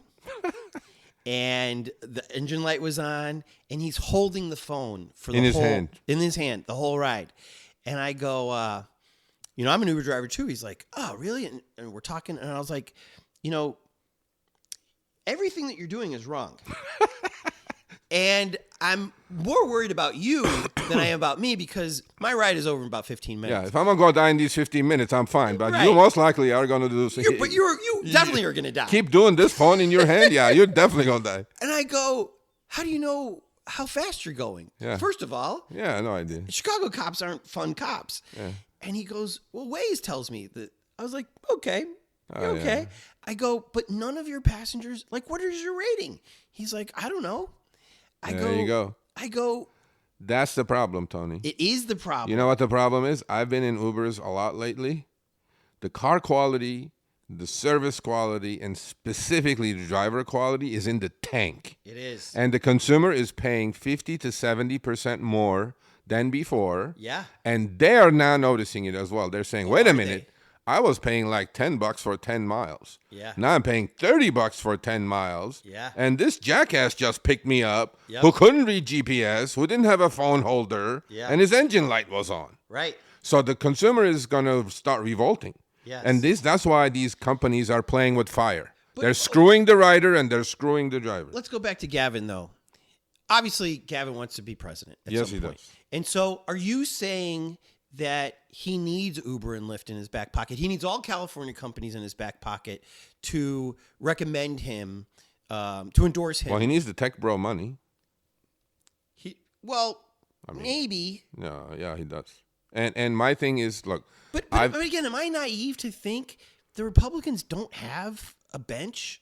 Otherwise, they would have run against Trump with somebody on that bench. Yeah. Meanwhile, Gavin is as handsome as can be. Yeah, he Come is. on. Yeah. California is doing pretty good Well, no, but we have like 46 billion in deficits. this year. Yeah, Last year it was 100 in surplus. Okay, let's not talk politics. Okay, but we have to because I want that Massachusetts model for us. So do I. And so, what's it going to take for these politicians in California to That do Massachusetts model started at the city council level. Did it really? Yeah. God bless. It starts at the city council level and then it keeps moving up.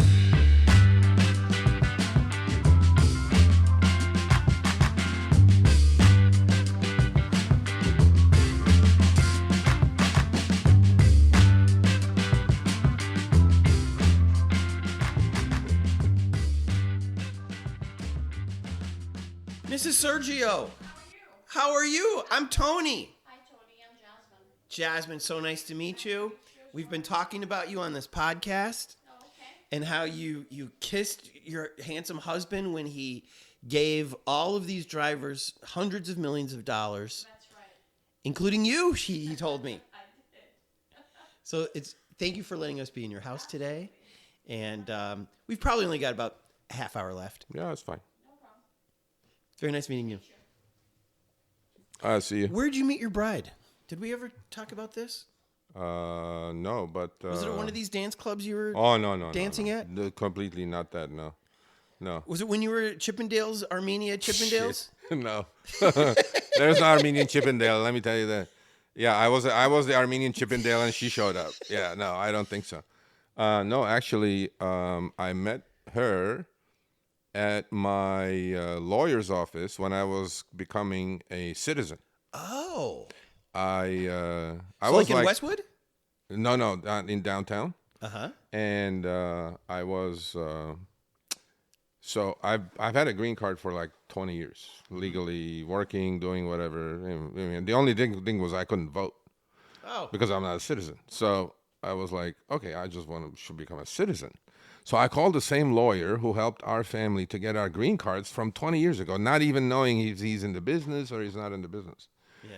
And sure enough, the guy was in the business. And so I went and saw him. I go, okay, I want to become a citizen, do my paperwork, like you did the green card thing. Yeah. And then he goes, fine, whatever. And long story short, she was working there. She was the paralegal. My wife, Jasmine. And well, I didn't even see her. Like I was just there for business. I put in my paperwork. I go, here's my papers, go do it. Yeah. So a couple of months goes by, and he calls me up and he goes, why don't you come pick up your paperwork? It's ready. I'm like, I'm not coming downtown, hell, driving there. Why would I do that? Just mail it to me. Why would I? Yeah. And he goes, no, I want you to come pick up. I'm like, bro, I'm not coming downtown. He was in on it. He was in. They had it all set up. They did an FBI background check on me. They did all this. She can tell you the story. So she whispered to his boss. No, he whispered, or something happened. I don't know who whispered to who. You still don't know? How long have you been married? No. I've been married 23 years. She never told you? No. But the background story is that, supposedly I'm a good guy. Supposedly I'm from a good family. Yep. And it's not like the lawyer saw me as a potential candidate. To marry her. Yes. So he was the matchmaker. Why did he care? Well, she's Armenian. I'm Armenian. Was he Armenian too? Yeah, absolutely, yeah. So he was like, hey, matchmaker. There's not a lot of Armenians. Supposedly, it's not the first time he's done that. There have been other Armenian guys. And those guys didn't pass her test. I guess maybe they did, but it ended, in the toilet. So, so I was like, so he kept saying like, come get your paperwork. I'm like, Arthur, I am not going to do it. It's like, where were you living at the time? Northridge, right up here. So it is kind of a haul to get downtown. Are you nuts? Why would I go into that traffic to pick up paperwork? I'm an ant. I don't believe in traffic. Okay, I know, yeah. But no, I was like, no, it's not going to happen. Okay, look, I want to be truthful with you. There's this girl that I want you to meet. Wow. I'm like, okay. I go, give me her phone number. I'll call her. I was like, I'll call her. No problem. Yeah. He goes, but you are going to call. I'm like, yeah, I promise you, Arthur. I'm going to call her. Uh-huh. And shout out to Arthur, who's still alive. Right on. Our matchmaker. And so it gives me the number. Yeah. Well, I'm dating like 3 girls at the same time. I'm like, what? Armenian, bro? Like, were any of those Armenians? No. All Japanese. God bless you. Yeah, all races. That's equal opportunity. Man. Actually, she's like the second Armenian I have dated. Ever. Yeah. So long story short, 2 months goes by, right? I remember. I actually had a girlfriend. I was like, okay, let me give her a call. Because one thing that I remember until today is that my mother, rest in peace. Mm-hmm. She always said, you're a good guy, you're well-to-do. You can play all you want. But when it comes to marriage is hard enough as it is with all these side things that are going on. Culturally, language, all this stuff. I go, I'm asking you as your mother, always think of marrying and sharing your life with another Armenian girl. Oh. And I always, because my mother was my best friend, and I always, remembered that. And sure enough, I give her a call. And I go, hey, Serge, how's it going? Blah, blah, blah. And she still doesn't believe me, but that weekend, I was going to Arizona with a girl. Mm-hmm. So I play golf. I was going to go play golf. I didn't know you played golf? Yeah, I teach golf. I play golf. So do you and Harry play golf? We have never played. Huh. Yeah, because he doesn't invite me to his wherever he's a member of. I visited him. Mountain View or whatever the heck it is. I visited him at one of his golf outings. Yeah, whatever. So he doesn't think I'm worthy, probably. And yet you're a golf instructor. I can teach you. I've seen his swing. It ain't pretty. Anyway, I taught my daughter, who was the city champion for 4 years at Granada High School. What are you guys talking about? Yeah, I can teach. I may not be a great golfer. A lot of great teachers are not great golfers. Right. But I can teach. But I forget that. So I call her up. I go, it's like Friday. I go, I'm going to Arizona this weekend. I'm being like completely honest with her. Yeah. I go, I have a commitment. I didn't Yes. say I have a girlfriend or whatever. I said, what are you doing on Sunday? She's like, you're giving me an off day? I'm like, shit, that's right. Like she's just like, you're not giving me a prime day? Wow. I go, what is that? She goes, like Saturday, Friday. Yeah. I was like, I never thought about it that way, come to think of it, because I'm not in town. A day is a day. Sunday is Sunday, buddy. Take it Yeah. or leave it. Yeah. So I come back and we go out, and that's how it started. And Was it love at first sight? no, not really. I got married late, Tony. So but I was like, I was probably ready to settle down, right? 30, late 30s. And I'm like, yeah, it's time. I mean, how much can you play? It's like, I'm 57, still playing. I know, but you're different. But I was like, but okay. but I'll tell you what, this is what I'd rather have. Okay, yeah. But it's not the house. It's the entire family. It's the Yeah. brother-in-law's car. It's the happy birthday balloons over here. Yeah, that's, It's the woman's touch everywhere. Like this is you're living the suburban dream. Yeah, no, I can't complain. We love know? it here, and we've been here. Even hearing her on walking up the stairs, this is what I grew up with. Yeah. You hear your family upstairs, not a stranger. Yeah, yeah. In No, an apartment building. As Armenians, but in our culture, family is very important, right? And You we've made the been right married choice. for 2004, so Oh, yeah, You're about to hit your 20th, anniversary. 20th, yeah. Are you We gonna passed take, our 20th Are actually. you going to take her to Scottsdale to? She doesn't Play golf. some golf? She doesn't golf. But my wife's the least sporting person ever on the planet. Yeah. So, but it's so. That's beautiful. But I mean, anyway, so both my kids were born here. Long story short, that's how I met my wife. That's like another how I met Okay. my mother.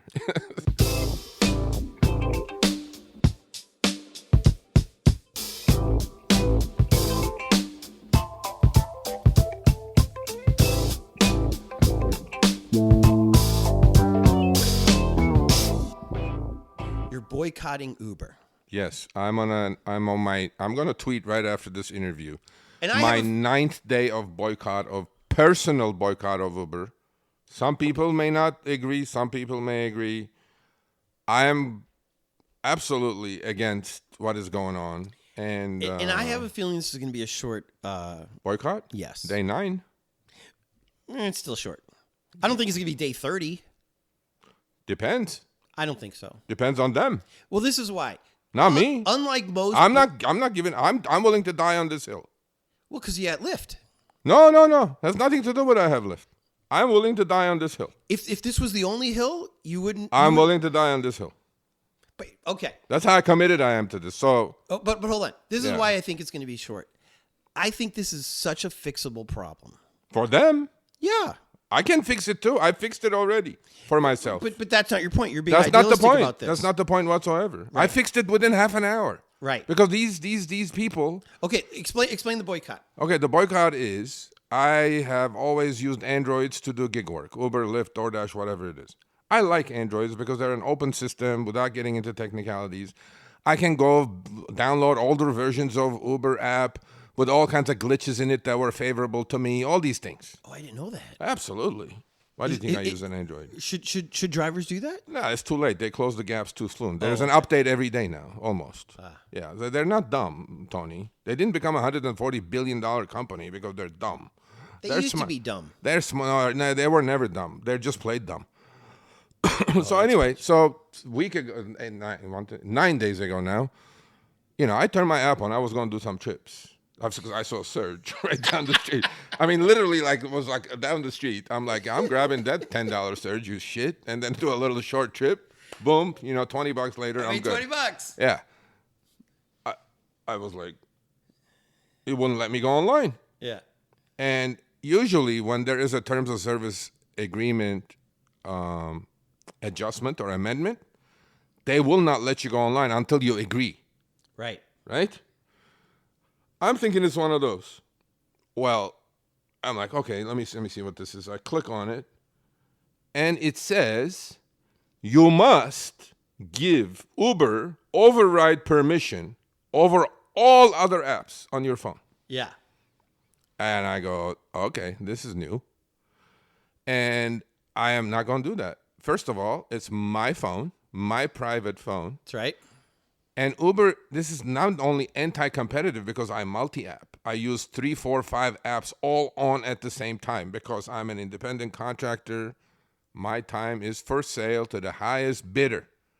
I could be working 10 minutes for Uber, 20 minutes for Lyft, 5 minutes for DoorDash. I want my options to be available to me. Yeah. Well, when Uber says, no, Serge, I'm number one, I'm going to pop up in front of everybody every time to show you an offer. Yep. I'm like, no, Uber. Until the last update, it wasn't like that. I still saw their offers, but in a little tiny non-intrusive window, as opposed to the whole screen being covered with the Uber offer. Right. Okay, imagine I'm doing a Lyft trip. Yeah. We do it all the time, right? Uber is on at the same time. Because you've taught us well.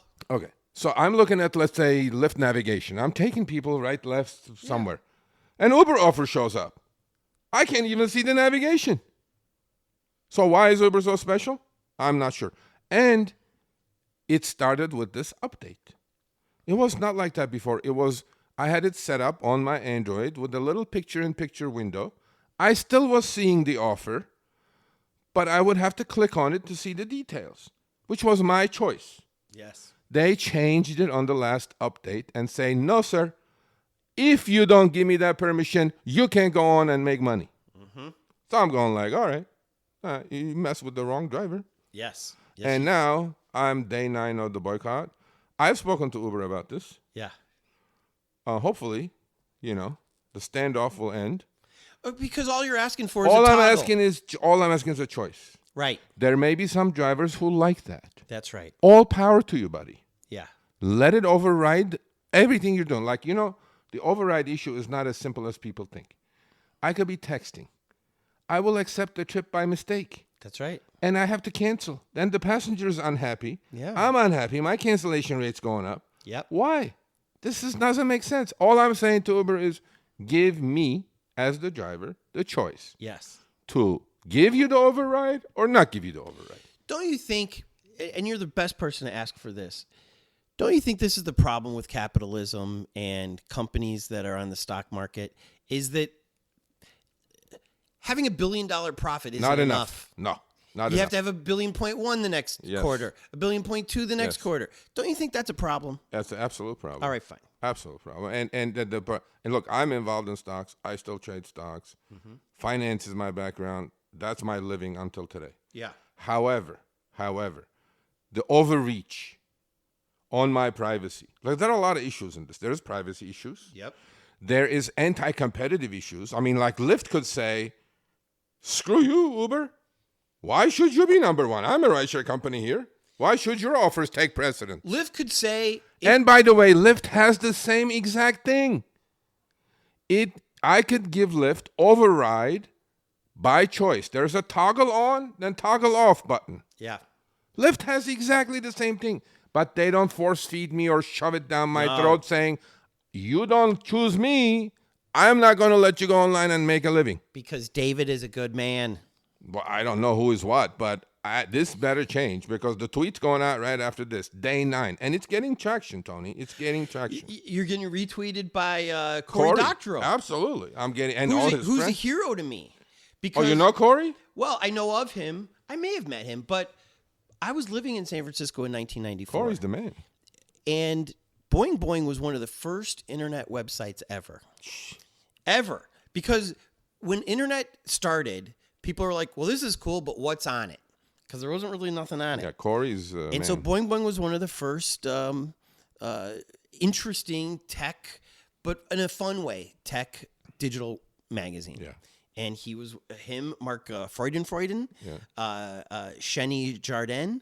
I mean, I remember these people because it was like having the first TV show. Yeah.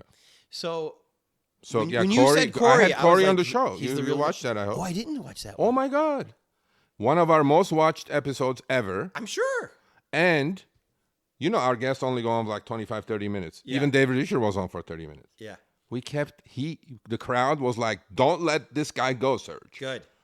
He was on for over an hour. Yeah. And he held court, and you know he can talk. Yeah. And he can write. Yes, he can. And the beautiful word that he created, by the way, as you know probably, it was chosen by the Dictionary Club of America or whatever that is. It was chosen the word of the year last year. Enshittification. Oh my God, that's awesome. You can look it up. That's so great. Enshittification of the internet. And we talked about enshittification of Uber. And again, who better than a guy that's been covering the internet since it Inception. right? And he is so correct. Enshittify. Yeah. And I go, I use it all the time. I love that word. Let's shift gears to stocks. Oh, okay. Should I buy Uber and or Lyft stocks right now? I am not a financial advisor.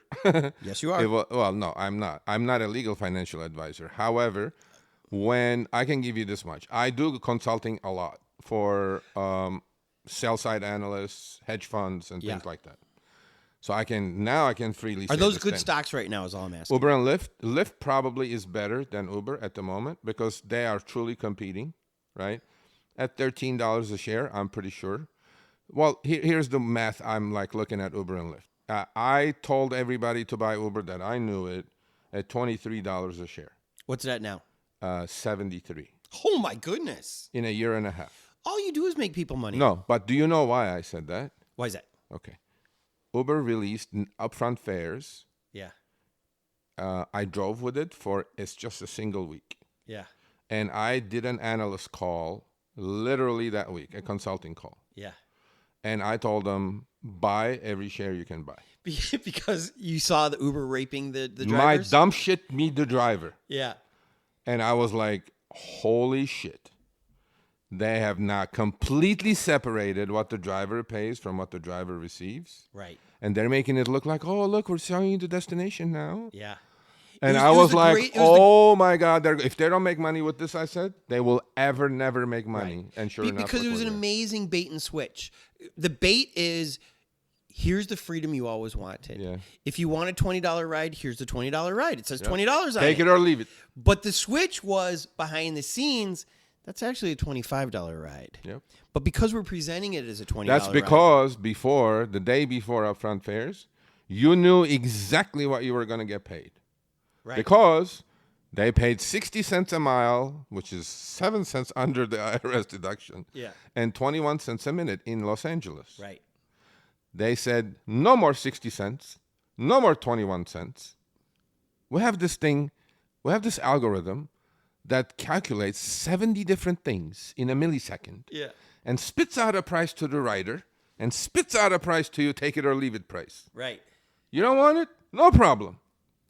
I got 1,800 ants So, out there. So what happened, Tony? There is a thing called take rate in our world. Uh-huh. The take rate is the margin. Remember how horrible a margin in business this is? Yes. Since then, Uber's margins have gone from 17% gross Yeah. to 29%.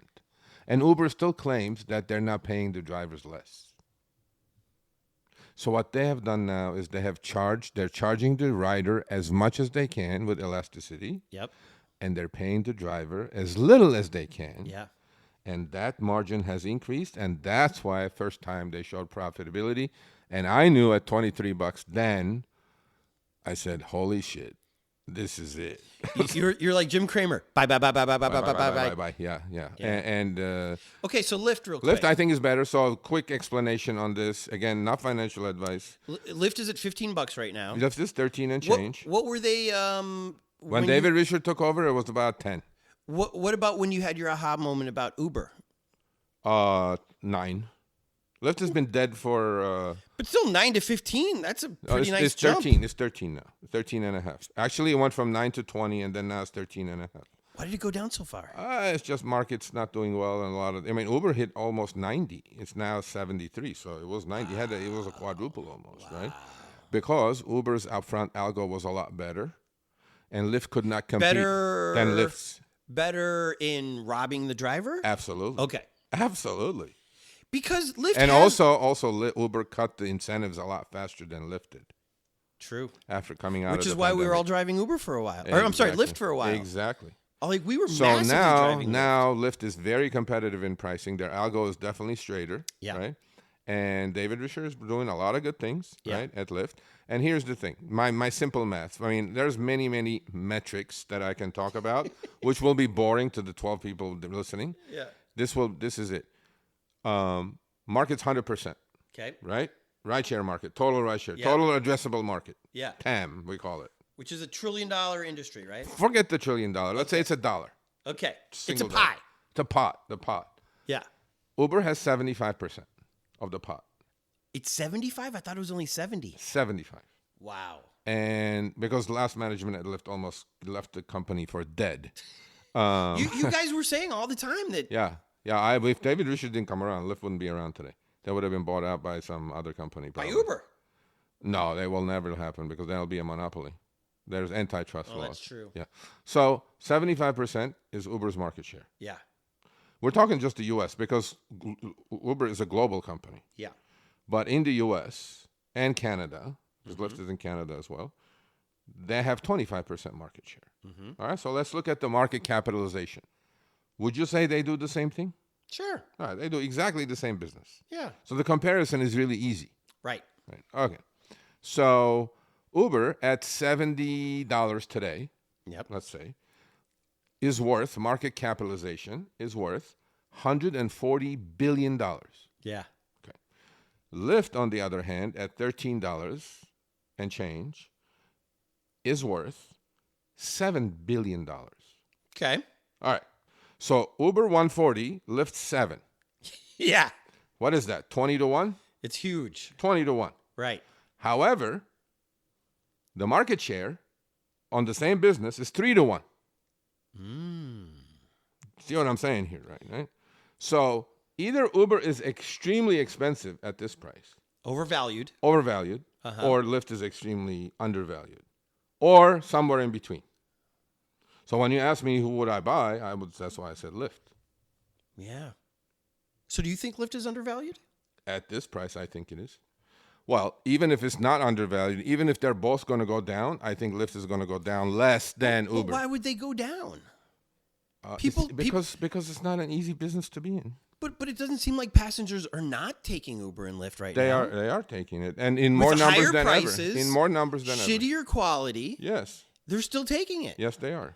Because what's the alternative? DUIs and cabs? Yeah, but the point is that I think the community, the financial community, is catching up to them that they can't keep raising prices on the riders, Right. and they can't keep paying less than what they're paying now. How do we know that? So we have reached. But then you also, I told you there's 160 million people using it, right? Yeah. So you can't keep growing this market. I mean, the growth is slowing down, right? Yeah. So that's well, why. well, is it? Yeah, it is. Uber Teen. No, not a huge needle mover. Uber Pool, Uber Pet. not even close. None of these things. But what I'm saying is Teen didn't grow the audience? to a point, but no, nothing like regular Uber X and all these other Right. things, right? Right. So, not needle at their scale, it's really difficult to grow. Well, I mean, 150 out of 350 people. Yeah, You it's don't very have much more room difficult. to Look, grow. the initial years, Uber was growing 200, 300% every year. Yeah. Rider growth, driver growth, all that stuff, right? Platform growth. Now, at this scale, it's like Amazon growing or Apple growing, Yeah. right? These are trillion-dollar companies. You Yeah. can't grow 30, 50% a year. But you can do other things. Yeah, well, they There try. could be advertising on the back seat. Which they are. Both companies are doing a Yeah. really good job in advertising. I think that's going to be good for both companies. Mm-hmm. So, long story short, if I was a betting man, I would rather own Lyft than Uber at today's prices. Got it. Because growth is slowing down for both companies. Yeah. And Lyft, I think, with the things that they're doing, may steal a few percentage points from Uber. Of course. And that's all you need in that trillion-dollar market, right?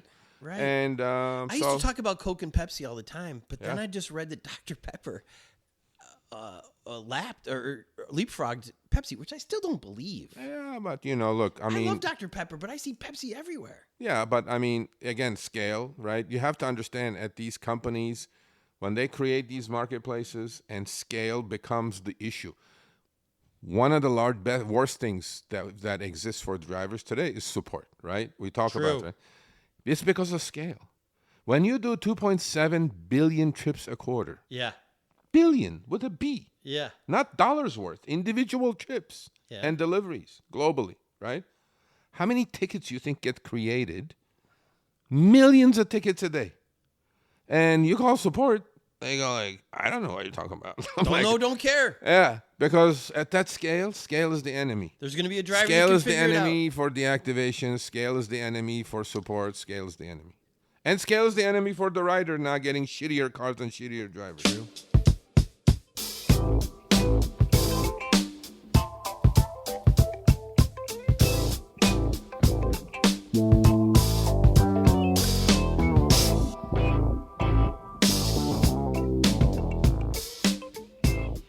Let's finish with this. Let's do it. Crystal ball time. You bought me lunch today. Thank you for the lunch. Anytime. When I drove here, I always love driving in the valley. Okay. It's different for me. Hot as balls, but it's like, okay. I like it hot. Okay. It's the summer. All right. I moved to L.A. Come swim next time. Okay. Be careful what you No, invite. you're always welcome. I wear my swim trunks on purpose. Knock yourself out right there. I love driving in the valley. Okay. I love driving on the beach. Okay. I just love driving. Do you feel the same way when you're driving around LA? Absolutely. You're like, this is kind of really nice. I love driving, but they suck the life out of it because They- I also like money. Right. Yeah, I can't drive for $20 gross per hour. But on New how late did you drive on New Year's Eve? Oh, Were you out there? yeah, I was 3 in the morning maybe. And Princess Jasmine doesn't mind? Yeah, once in a while we do. Really? It, but, yeah. Oh, is this the lawyer? The doctor. This is the Yeah, doctor. this is the doctor, yeah. What's the doctor's name? Talia Kalia. with a T. Dr. Kali. T. Like Talia. Italia, but Talia. Ah, nice to see you. Your father was gushing over you and saying that you're a Northridge matador and you're going to do great things in medicine. Yeah, I appreciate that. Thank you. No problem. Maybe we'll talk to her when she becomes a doctor. Knock yourself out. Okay. She'll be Talia. You're next. Talia. Oh, like Rocky. Yeah. Talia Shire. Exactly. Okay. Yeah. Okay. So your wife didn't get on you for driving? No, sometimes you know what happens is that it's after one. I didn't start after New Year's Eve, like 12 o'clock. I kicked it in. Maybe we did our thing. Had a little glass of this. Yeah. And 1 o'clock, I'm like $25 search.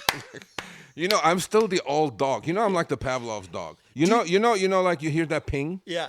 You could be like in deep sleep, and you'd be like waking up. You know how dogs wake up like in panic, like, oh my god, where's my bone? Right? we're so programmed. Because listeners, I bought a Tesla Y. Yeah, beautiful. Basically, in part because of Sergio's advice, because the Tesla Y, if you get it in black exterior and black interior, it qualifies for Lyft Black, Yes. which gives you 35% more, Probably more. for the same ride. Yeah. You make more for the ride. Yeah. Suddenly, it's a surge, which by now you can see that we love these surges, and so the first night or the second night that I got it, I realized there's not a lot of Blex coming in. And so I only set my Lyft to black only. That's what you should And do. I forgot that I had turned it off. So I'm brushing my teeth to go to bed. I've got pajama bottoms on. I still got my sweatshirt top on. Of course, the Cubs hat. Yeah. And I hear the ping. Pa-pum, pa-pum, the heartbeat. And I'm like, a black call is coming in? And before I even went to the phone, I pulled on my pants and I was like, where does it want to go? Yeah. And it was a reasonable trip. Yeah. It was short enough. Yeah. And I took it. Yeah. See, that's the beauty of rideshare. Because It's we not are all bad. Pavlov. It's not all bad. It's not all bad. No, it's not. But we are Pavlov's dogs. Yes, we are. Because when we hear the correct ping, Yes. we drop everything. No, I'm telling you, we're programmed for sure. I mean, it doesn't have to be my phone. This is like everybody's like Uber Eats, let's say, right? I'll be at a restaurant eating. Yeah. Outside, there'll be like drivers waiting for orders, let's say. Yeah. I would hear it from out there. Yeah. And the first thing I'll grab my phone, I go, is my app on? Yeah. Because it is so ingrained in my brain. Because it means money. Exactly. It means money. It means experience. I don't know. Do you actually enjoy your passengers? I love my passengers. But you told I think that's the best part of the best part of rideshare. I completely agree. Yeah. Tell me about your last great passenger you remember. Oh, the last great passenger was the one actually allowed me to screen record, and we had an amazing conversation.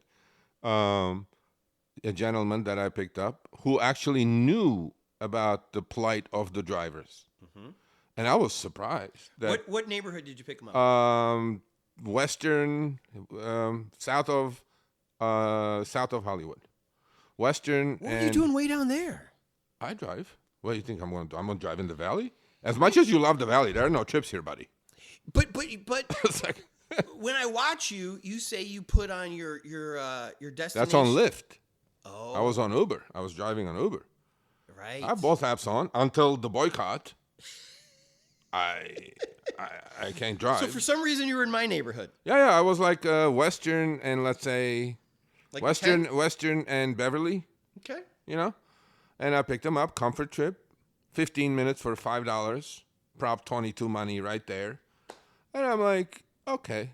And, I was doing that screen record or for the channel, the video that day.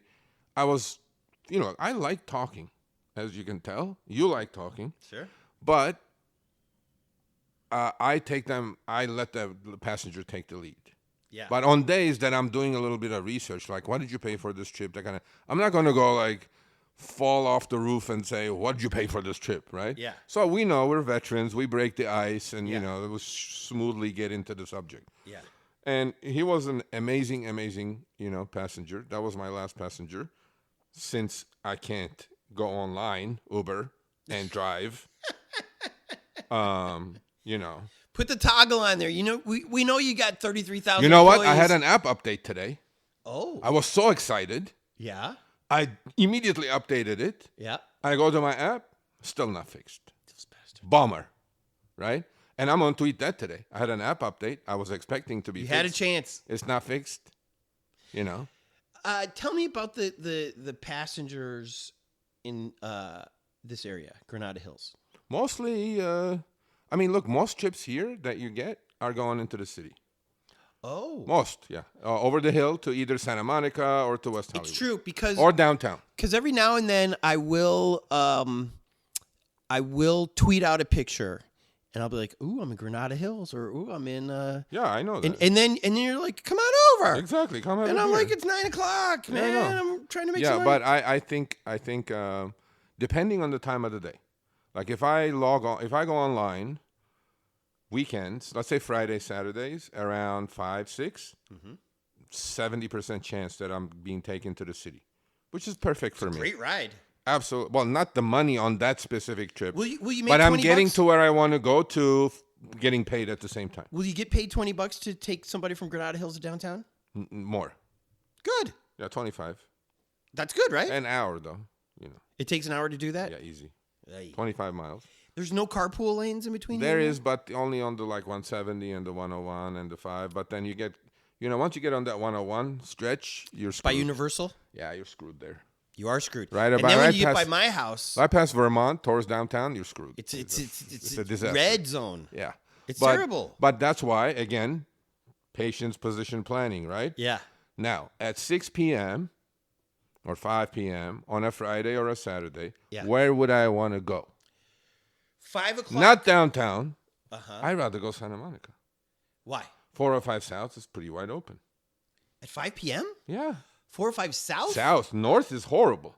People are leaving their jobs, Coming to the valley. Come to the Val. Yeah. Oh. 405 South, wide open. See, ladies. Same trip, less distance, maybe a few bucks less. I'll be in Santa Monica, then I work my way slowly on the short surge trips going to Hollywood. When you're in Santa Monica, you don't go to the airport. You Depends. Don't Depends. you don't like the airport? I love the airport. Yeah. Depends. I will never go to the airport after 7 a.m. during weekdays because then I can't come back to Santa Monica on Lincoln because it's an absolute Jammed. parking lot. Yeah. So Depends. It all depends. Look, I'm on autopilot, Tony. Yeah. Like I get the ping, I already know the three separate or future trips that I'm going to do after that one. Right. I already have that. You're like a pool player. Yeah, I have it planned. Like I go, okay, I take this, and I have 10 seconds, by the way, people, to do all this. Yeah. But I've done it so many times Yeah. that I go, okay, if I take a trip to LAX from Santa Monica, do I have enough time to get out of that mess? Yep. Am I going to get rematched? If I do get rematched, if it's going downtown, I'm a dead man. Yep. Or do I want to come back off of Lincoln, dead mile, few miles to Marina del Rey, Serge will kick in at 8, have my cup of coffee, and then do my trips all the way to Hollywood, then set my destination filter home, grab a trip, and then at 10 o'clock I'm home with $100 in my pocket. What do I want to do? And then I started the day with a scheduled trip, going to LAX most likely. Are you still getting scheduled trips? Not on Uber. Another one. I'm like yesterday's newspaper or the Annie, Orphan Annie with Uber now. Because they watch me, they probably go, screw this guy. Let's shut him down. Let's give the update to everybody else but him. You know what? That may be a possibility.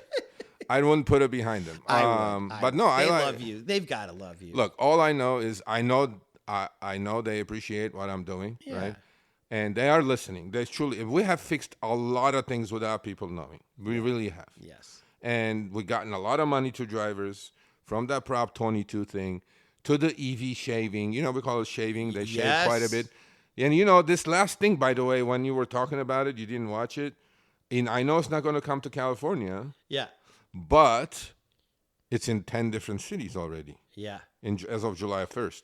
And that driving score, which is completely inaccurate. Right. Because Lyft had that thing. And they accuse me of my phone not being in a holder. Let's explain that real quick. So I think last year they started this, maybe Lyft 2 years ago. Over a year ago. They started telling us, hey, you want to look at your driving score? And the bad part about where Uber puts this question, we have a little mailbox in our app. Yeah. And that little mailbox tells you what tip you got. Yeah. And so if you see you have new mail, you're like, ooh, I got a tip. Yeah. So you go there, and it's The hardly inbox. ever a friggin' The tip. inbox. Yeah. It's this inbox with all this crap that you don't want in there. Yeah. And one of them is, hey, do you want to check your driving score? And you're like, no, because you're Not going to tell me really. I sped. It's not You're going to tell accurate me I anyway. did all this nonsense. No, yeah, it's nonsense. And so it was just annoying. But now it's affecting us now Uber is copying Lyft. because they are handcuffing the score with your bonuses or They levels. could. That's the algorithmic management of us, which that's- I hate. And that's terrible. That's terrible, but I have news for you on that one too. Good. I cannot tell you who it is, Okay. but it is 5x the rideshare guy size. A YouTube channel? Yes.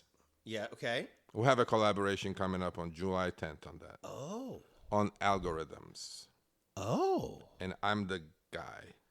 Nice. Hold on. 5 times more than you're 5x. We're at about you're 188. 200,000. Yeah. So it's 1 million. It's a guy with one of those YouTube plaques behind him. Those silver plaques. You know you get one of those when you get a million subscribers. No, I think you get it at 250. You get it at different. So is it a gold one for 1 million? I will never get there, so we don't know. Yes, you will. No, not me personally, but RSG. But anyway, so we have. Harry's going to take it and like not give it to you? Oh, the gold one? What, any of No, them? when we get to. If I'm still around Yeah. and we get to 250, Yeah. he better get me like a little duplicate or something. Of course. Because I got him there. But so we have a lot of these amazing collaborations coming up in July.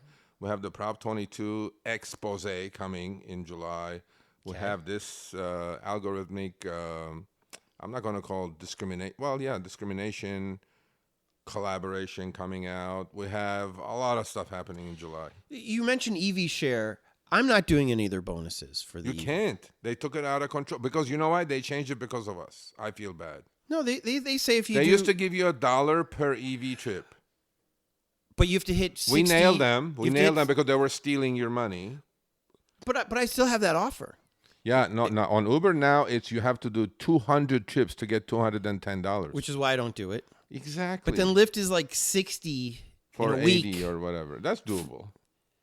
But I don't want to do 60. Yeah, but you don't do that many trips anymore. You have No. other things that you're doing. You're doing Lyft Black and whatever. But what Yeah. I'm saying is that By the way, am I doing the right thing?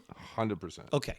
100%. By avoiding those fake 100%. bonuses. Now, 'Cause 4th of it's July, $1. 4th of July, drop down on regular Lyft, Yeah. Comfort, Uber Green, Take 'em Uber off. X. No. Oh. We're going surge hunting on July 4th. Right. We're like. By the way, we're being really picky. On My July brother, 4th. who was new to all of this, Yeah. was watching your show. Okay. Cool. And I was texting him when you were texting me on Oh, he's doing January 1st. rideshare now. Okay. Yeah. And he's like, bro, I'm getting $25 to go 4 blocks in Santa Monica. I was like, I'm stuck in the valley because Sergio originally told me to go to Yeah, Santa Monica. I messed you no. up on that one. It's I love the people. Sergio. Yeah, but he did that. He did that one time. Did He he made duplicate? so much money on the Yeah, he west made side. $500. Yeah. Yeah, he made so much money. Easy, like $500 in And he like loved it. 6 hours. And he's a EV guy. Free money. And he doesn't have a home charger, Yeah. so he didn't want to go all the way to the valley to waste his battery. No, he did the right thing. But was a 4th great of day. July, we're just gonna surge hunt. And Do you think 4th of July is going to be good? I think so. I think that look, the market's back to the same what it was before the pandemic. It's also the middle of the week, the 4th. That's exactly right. It's on Thursday. Yeah. What do? People are gonna They're gonna party party all on weekend. Thursday. Friday, everybody's gonna take off. Yep. Everything's closed anyway. And the weekend, 4-day boom coming up. I think so, You too. better be banking about $1,000 those 4 days. Ugh, a lot of pressure. Not just 4 days. On between, okay, I'll give you this. If you don't gross $1,000, Thursday, Friday, Saturday, Yeah. don't talk to me. Wow. 3 days. I got to make $300 a day. Easy. Do I drive it all in the daytime? No. Only at night? 5 o'clock past. Well, maybe on Saturday because people are going to No, go to parties Thursday and you stuff. drive past 5 o'clock. Right. Friday, and it's going to be a late night Thursday because Friday nobody's working. Yeah.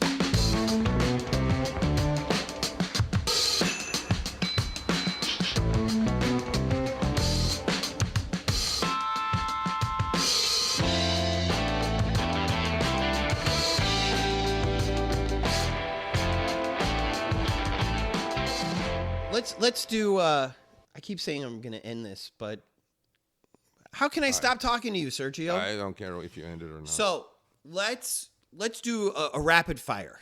Okay. Do you go to Dodger Stadium? No. Do you go to Disneyland? From where? If you have an LAX to Anaheim, Yeah, depends on time of the day, depending on traffic. do you go to Hollywood Bowl? Hell no. What kind of car do you drive? I drive a Kia hybrid. Wait, what does it qualify for? A Comfort and Comfort gives you X and standard. Comfort gives you what percent more? Sometimes it's less than X, so I don't know. So when it says comfort on for a driver, it's when it says comfort, hocus pocus. don't get excited. It's comfort for the rider to jack the rider up really well. You're getting a huge car. Oh, okay. No, there's no legroom in that car. But sometimes the price is sometimes the fare for us look, is the same. all this is just my mental masturbation for the drivers. Which is kind of genius. Completely. Because you said the other minute they're not idiots. They're not idiots, and the highest paid people at Uber and Lyft are behavioral scientists. Interesting. They are. Does Green pay me more? Yes. No, wait a minute. Green doesn't, no. But Uber Green Electric pays more. Okay. Yeah. Okay. More than Comfort. Do you go to Malibu on a weekend? Not really, no. My game plan has not changed. I have 4 pillars: Santa Monica, West Hollywood, not further south than Broadway on downtown and Hill, let's say. And let's put the next point on 2 miles south of the 10. 2 miles south. Of the 10. So you're not racist. Why would I be? That's where they all. You know who's racist? Who's that? The companies are. Why is that? That's where it surges most of the time. South Poor of the 10? poor people that get jacked all the time. Poor people. And do. then some have been like awesome like writers with me. When you were talking about how Companies do that on purpose, by the way. it's terrible. I'm telling you, you look at Lyft map. Yeah. The most place it surges is South LA. The hidden surges. We don't get that money. Well, we don't get that money. So when you say that you don't like to be at LAX after 8 a.m. because you can't go to Marina 7:30 a.m. Right. Because you can't go to Marina Del Rey. I can't come back. But that's when I go to Inglewood. Why? Because there's money there. There's people. Oh yeah, but no. My And there's goal, there's no Sergios. Okay, here's my goal. My goal is Santa Monica surge kicks in at 8-ish, 8:15-ish. Mm-hmm. That's where all the tech bros start going to work and all the high-enders, Yeah. the biotechers and Snapchat and Googlers TikTok and people. Snapchatters, Yeah. So I wanna have $60 in my pocket, preferably first one with a Lyft scheduled trip to LAX, 5 in the morning-ish, 5. Scheduled from over here? Yeah, right about here. Okay. Anywhere within a couple, 3 miles. And if it's scheduled to LAX, I'm at LAX at 5:45. But you get the scheduled ride because before you go to bed at night, Yeah. you scroll the scheduled. Yeah. And I feel like if you don't do enough scheduled rides, they don't even offer them to you. Oh, you have to be kind of elite these days to get Right. the best trips. Yeah. But I still, find a couple of holes that I grab them, and it doesn't have to go to LAX. It could I hate more than anything else dead miles. Yes. I want to get paid Yeah. to drive. Yeah.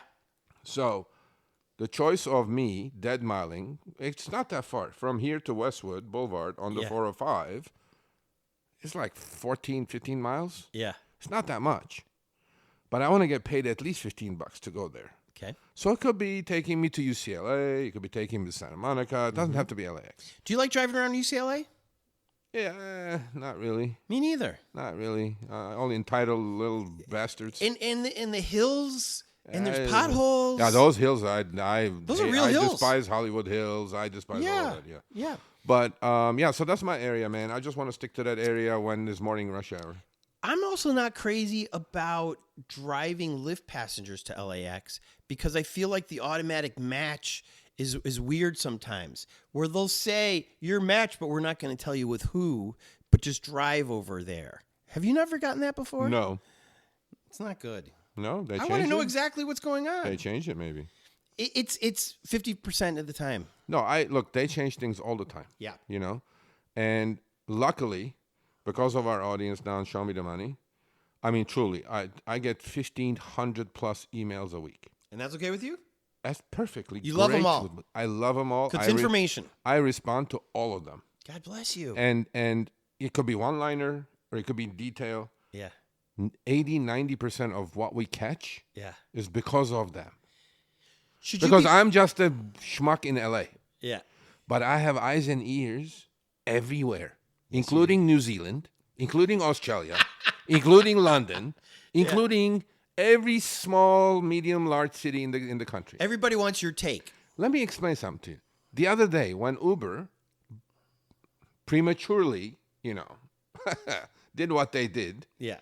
sent that standard driver versus advantage driver screenshots to Yes. the drivers, This is a new program they're about to roll out. and which they- is going to separate, I think that's illegal, by the way. good. Honestly. How does that make me an independent contractor? Right. But we'll talk about This is that. a new program that 2 they, years from they now, we'll talk about accidentally unleashed Release. early. Yeah, they are.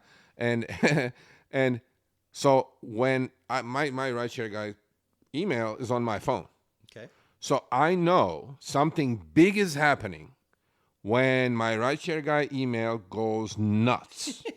Because I get 50 here, but it's like sporadic, like 5 here, 10 there, right? Yeah. When I get ping, ping, ping, ping, ping, ping, ping, ping, ping, I go, something is up. Yeah. So I look at the first one. It was that. Yeah. Serge, what is this? I don't work for Uber. I have no idea what this is. It's the first time I'm seeing it. Yeah. That's so what I do is I create that one sentence, cut and paste. So all the other 50 get the same thing. Yeah. That's how I respond. Because Good. I don't know. I'm not going to sit there and explain to you what I don't know. Yeah. So then what do? Now I have the info. Uber doesn't even know that one of those high-paid people effed up and released this into the wild. Wow. So I got it. Okay, I got it from Texas. I got it from Florida. And I got it from North Carolina. And those were the 3 states that they're releasing this in. Oh. And drivers immediately go, who do we send this to? Serge. We send it to Serge. So my eyes and ears are everywhere now. So before Uber even knows it was out there, I knew. Would you? So I go tweet it out. Yeah. Guess what? Literally, an hour later, text from one of my contacts at Uber. That was not supposed to go out. I go, that's not my problem. Right. I was like, you've sent it out. Yeah. I tweeted it out. I go, that's not my problem. Well, you messed up. Yeah. They go, it was Monday. And they said, can you not talk about it? I go, I tweeted it out already. I'm not going to delete my tweet for you or DK or anybody. Would you do it for money? Absolutely not. If they show you the money? No. Oh, if they hired me or something, that's a different story. Like No, I have more integrity. I don't need their money. $5,000 to delete a tweet? No, because listen. I'm willing to be bought for $5,000 to delete a tweet. Again, just like you're doing your tips for little, you're doing that for little as well. I should ask Everybody more. has a price. Everybody does have a price. Yeah, but not that tweet. So I put it out there. I put it out there because it's information. Yeah. And it's getting picked up like this, right? Yeah. It's getting retweeted, picked up. Uber goes, are you going to talk about this tomorrow? They know. They watch every Show Me the Money. Of course. I go, of course I'm going. It's going to be like a highlight. But you don't have any other details. I go, I have enough detail. Yeah. I go, this was so entrenched that your support, even the AI chatbots were responding to this guy. I go, how much more can you fuck up, right? R2D2's saying something. Exactly. And then I said, yeah, topic number 1. Right.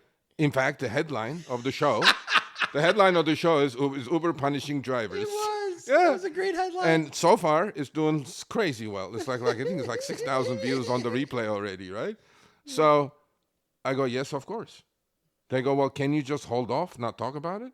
For how I'm long? like, I go, exactly. That's what I said. For how long? Yeah. Show is tomorrow at 3 p.m. Yeah. I recommend you guys watch it. And then they go, oh, we'll have something for you by then. Oh. Tuesday morning, text comes with a link. These are all the details. See? Look at you, Sergio. And I got the first dibs. What do I do on that one? Fair is fair. I tweeted it out. I just got this link from Uber. These are all the details. And that got a lot. And that link probably got like a few hundred hits because usually when Uber puts that out, nobody reads that shit. That's true. Right? So fair is fair. Yes, it is. And then I had more detail, which I even thanked Uber yesterday on the show. I go, thank you for, doing it. And so there are ways we can work together. Are you the most powerful person I don't know about in that. the Uber universe? Well, in rideshare space, I think I am pretty up there. Yeah. Well, obviously, there's the CEOs. Oh, you mean at that level? No. No, all of rideshare. Okay, a lot of people now are calling me influencer.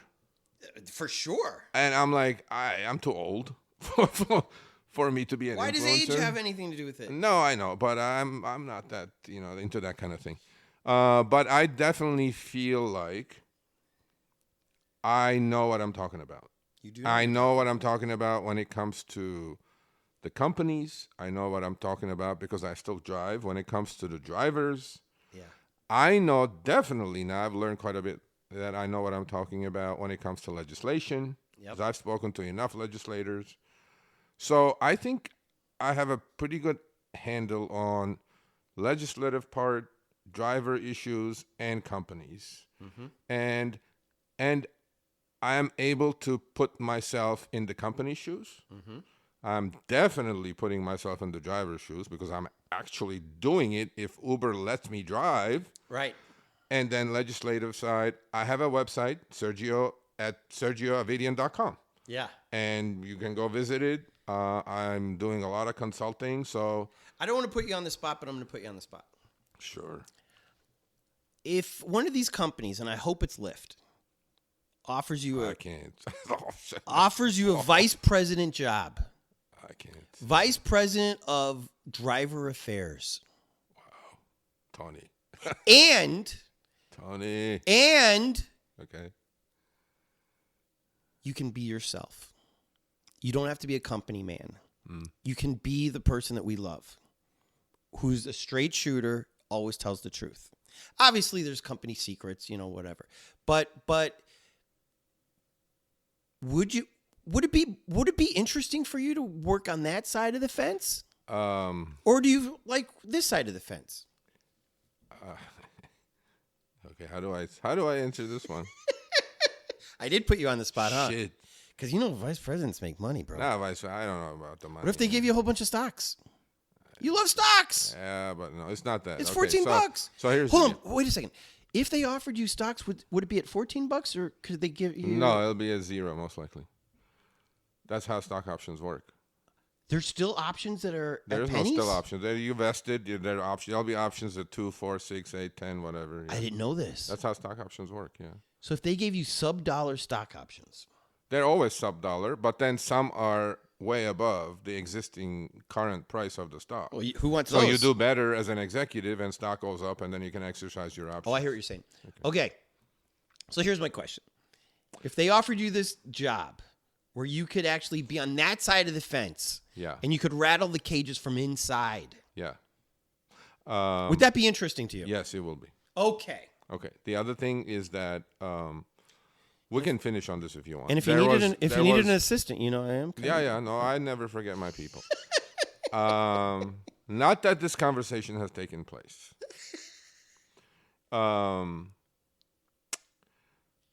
If I could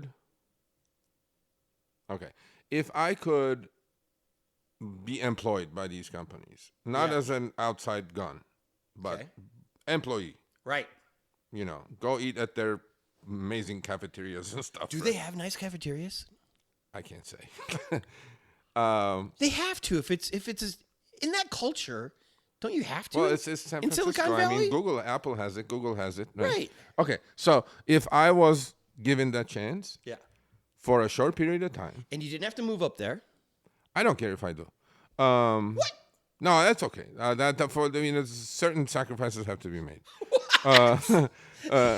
But here's the deal. You have 2 children. I know, but they're grown up. They can take care of themselves. No, we're trying to fix like 3 million people's lives. 2 children are fine.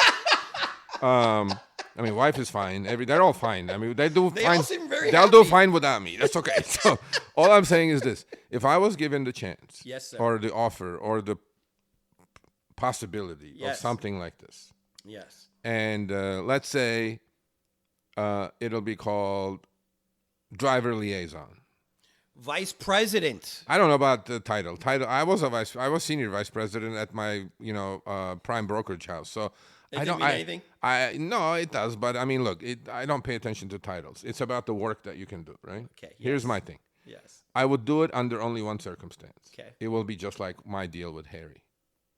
They can't tell you what to do. You don't touch me. They don't. You don't put edit. a muzzle on me. You don't edit me. You don't fuck with me. And I'm gonna hire my 10 guns. 10. 10. I'm gonna hire my 10 warriors. Do you like this? And I'm gonna fix this shit for you. That would be my proposal back. Money is money. You put money in front of a dog, they don't even take it. So it's like whatever. 6-month contract. No, it has to take longer than that. Well, Because here- I think it's so messed up right now. It's gonna take longer than 6 months. I think it's gonna be like a 2-year commitment. Who is it more messy? Is it Lyft more messed up or is Uber more messed up? I think they're both messed up. Yes. I see more of an effort to fix the messes on the Lyft side because their scale is also smaller. Mm-hmm. And yeah, Uber's just lost. All these things that they do make things more complicated on the back end, which will keep me at a job at the rideshare guy for the foreseeable future because they're ultimately, definitely going to fuck up. As you just showed with this email.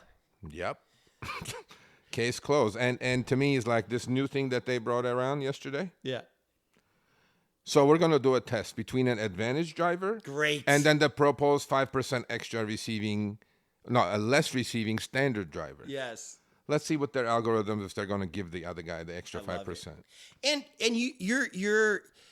your fans are so, you have so many fans that you could have a guy in North Carolina, 2 people in North Carolina, 2 in Florida, and 2 in Texas, no problem. 2? No, I had 50. because the other cities and states didn't get this. Only people from those places. Well, I'm saying that you have enough people that 2, that 3, would, 10, 50, 100. and they would yeah, I have all it all. share their Oh, earnings, with their no screen hesitation. shots, all the stuff. Well, we have July 10th coming up, so I will speak to you off the record on this one. Great. If you want to be part of that experiment, if you like, you're more than welcome. I don't know if I'm the best person for any of this. You don't have to do anything. Just turn your app on. All right, great. Yeah, that's it. Happily. Okay. Sergio. But anyway, so thank you, Tony. Look, listen, I would do that.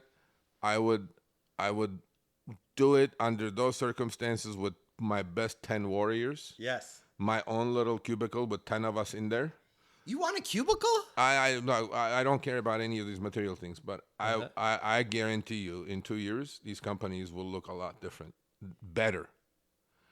For the rider, because rider is also suffering now, and for the driver, I have no doubt in my mind, because I have so many things in here that we can do electronically that will make everything so simpler and better for everyone. I think about Lyft all the time, and I think if the pie is $1 trillion, and Probably more. and if I'm making a quarter of that, that's fine. Yeah. Because you know me, I'm not really motivated by money. Yeah. I'm not. I know. And so, but I am also competitive. So Yeah. I want to be better than everybody else. And so if I see this kind of a jerky big brother has 3/4 of the bully. pie, Yeah. you know, Yeah. and with a parade of CEOs that I wouldn't even want to even say hello to. Yeah. Really? Well, so I want to compete against that guy. And so they are competing. But what I'm saying is, I would want to self-impose that Massachusetts thing but only because then I can say this is one reason it's safer to be in Lyft than an Uber. No question. And I think with many things that David Risher has done since he showed up. First of all, he fixed the algorithm that they're price-wise, they're competing. Yeah. You know, Lyft was down to like 22% market share. They gained like a couple, 3 percentage points that they lost under the old regime. Because they lowered the price? No, because their pricing was way higher than Uber. The So they lowered the price. Yeah, they started lowering the price on the rider side. Right. Okay. That's what I meant. Yeah. So what happens is that they started competing on price. So price-wise, they're really, really competitive now. Yep. Right. All these things that they're bringing out, like Lyft introduced something that we always wanted, which was on the request screen. Now you know how many dollars per mile you're getting paid instead of calculating in the head. Right. Or in some cities, they're testing more transparency basically on Lyft 10. They're testing how many dollars per active hour you're going to make on that trip. Yeah. Right? All these things that drivers like, that I do in my head in 10, 15 seconds, that I don't have to do. I just have to look at the screen, accept or not accept. You know, my favorite part of the Lyft app is, as you know, I'm a stoner.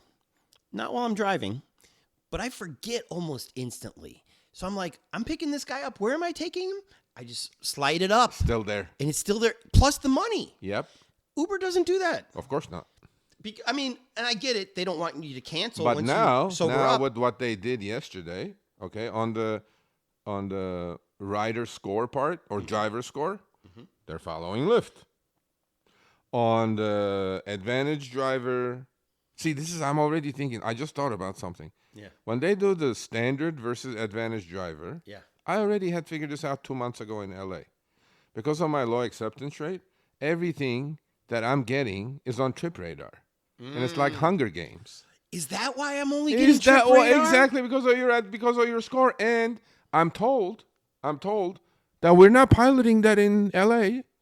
I'm like, you bunch of liars. That's a lie. I did that 2 months ago. The video got like 55,000 views in a day and a half. Yeah. And I said, are you people doing this, getting the same thing? I'm only getting Trip Radar requests. I'm not getting pings, actually. Yeah. Is that what you're getting the same thing? Yeah. Exactly. But I also kind of thought it was just the summer. No. And this kind of confirms what they were testing, right? Yeah. So now it says if you're a standard driver, most trips are going to come to you through Trip Radar. And I'm like, that's bullshit. And then if you're Advantage, possibly on selected trips, we're going to give you 5% more, but we're going to lower the base fare on the other end like we always do under upfront fares. We're going to shave that 5%. You won't even feel it. But then Serge and Chris will bust your asses, right? It just seems like such a waste of money. Isn't it? And Isn't it? And you've said it over and over, and it's true.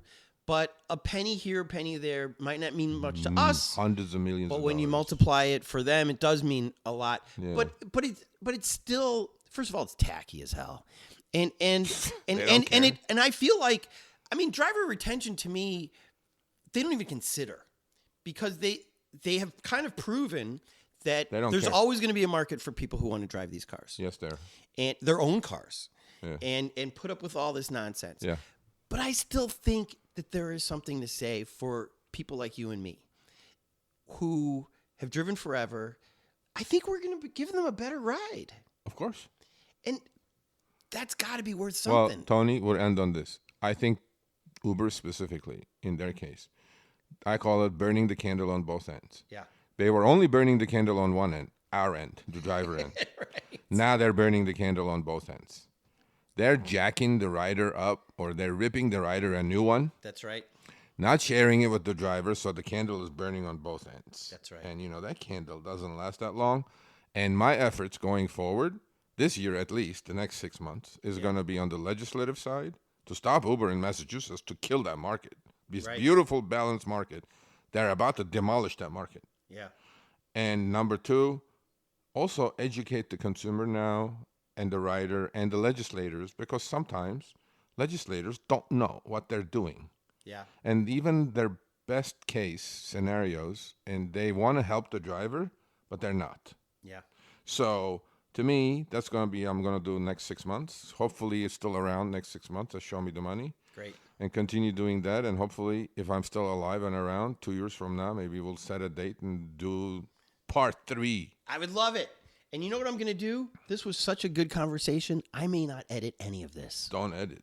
It was I perfect, hate wasn't editing. Yeah, absolutely. it? Even talking to your daughter and your wife. Oh, absolutely. Yeah. Look, keeping it in. Yeah, no problem. Sergio, God bless you. Thank you. Thank you for all that you've done on behalf of all the drivers out there. Thank you for all that you've done. No, much appreciated. Thank you for coming over. And good luck with the new car. Thank you. Love the car. I hope you get one soon. I hope so. Love the car.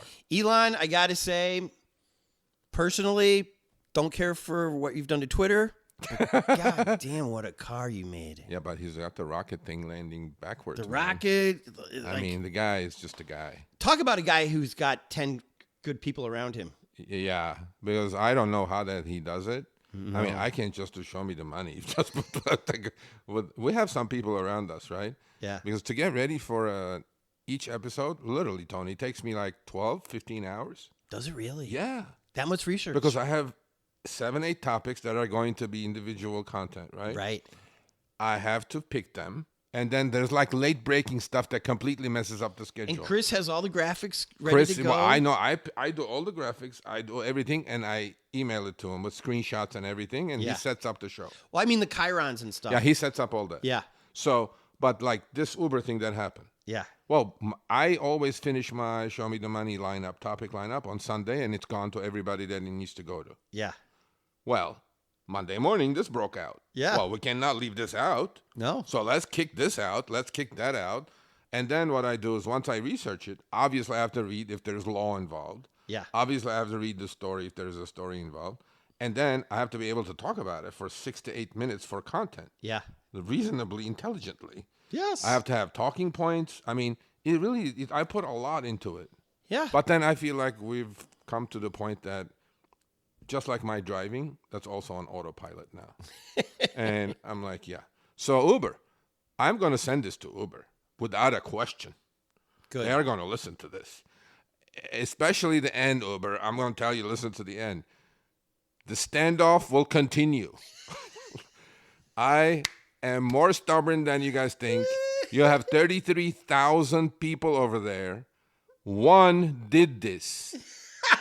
That one needs to call me or whoever it is, a group of them, and those tech bros need to give me a toggle switch. That's all I want. That's all you want.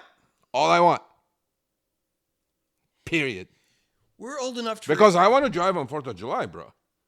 Oh. It's coming up. Well, you're going to for Lyft. There's going to be business. No, I want to... No. You really want to experiment? Yeah, no. Well, actually, what they're going to do is they're going to probably force me to download an older version. I'll do that. You would break your own strike for 4th of July? I potentially may. Yeah. Why? Oh, it's not a strike. It's What a is boycott. it? A protest? It's a boycott. It's a boycott. But It's a personal boycott. Money comes first. there's not enough business with Lyft There on may 4th be. of July? There may be. I think there's plenty. Yeah, but I want to have a choice. Yeah. What if Uber is surging more than Lyft? And if you see And it, I'm going to be looking at that and get more pissed off, You and will. then my Lyft rider is going to feel it. So I don't want that. Chris was saying just have an iPad in there. Yeah, I can.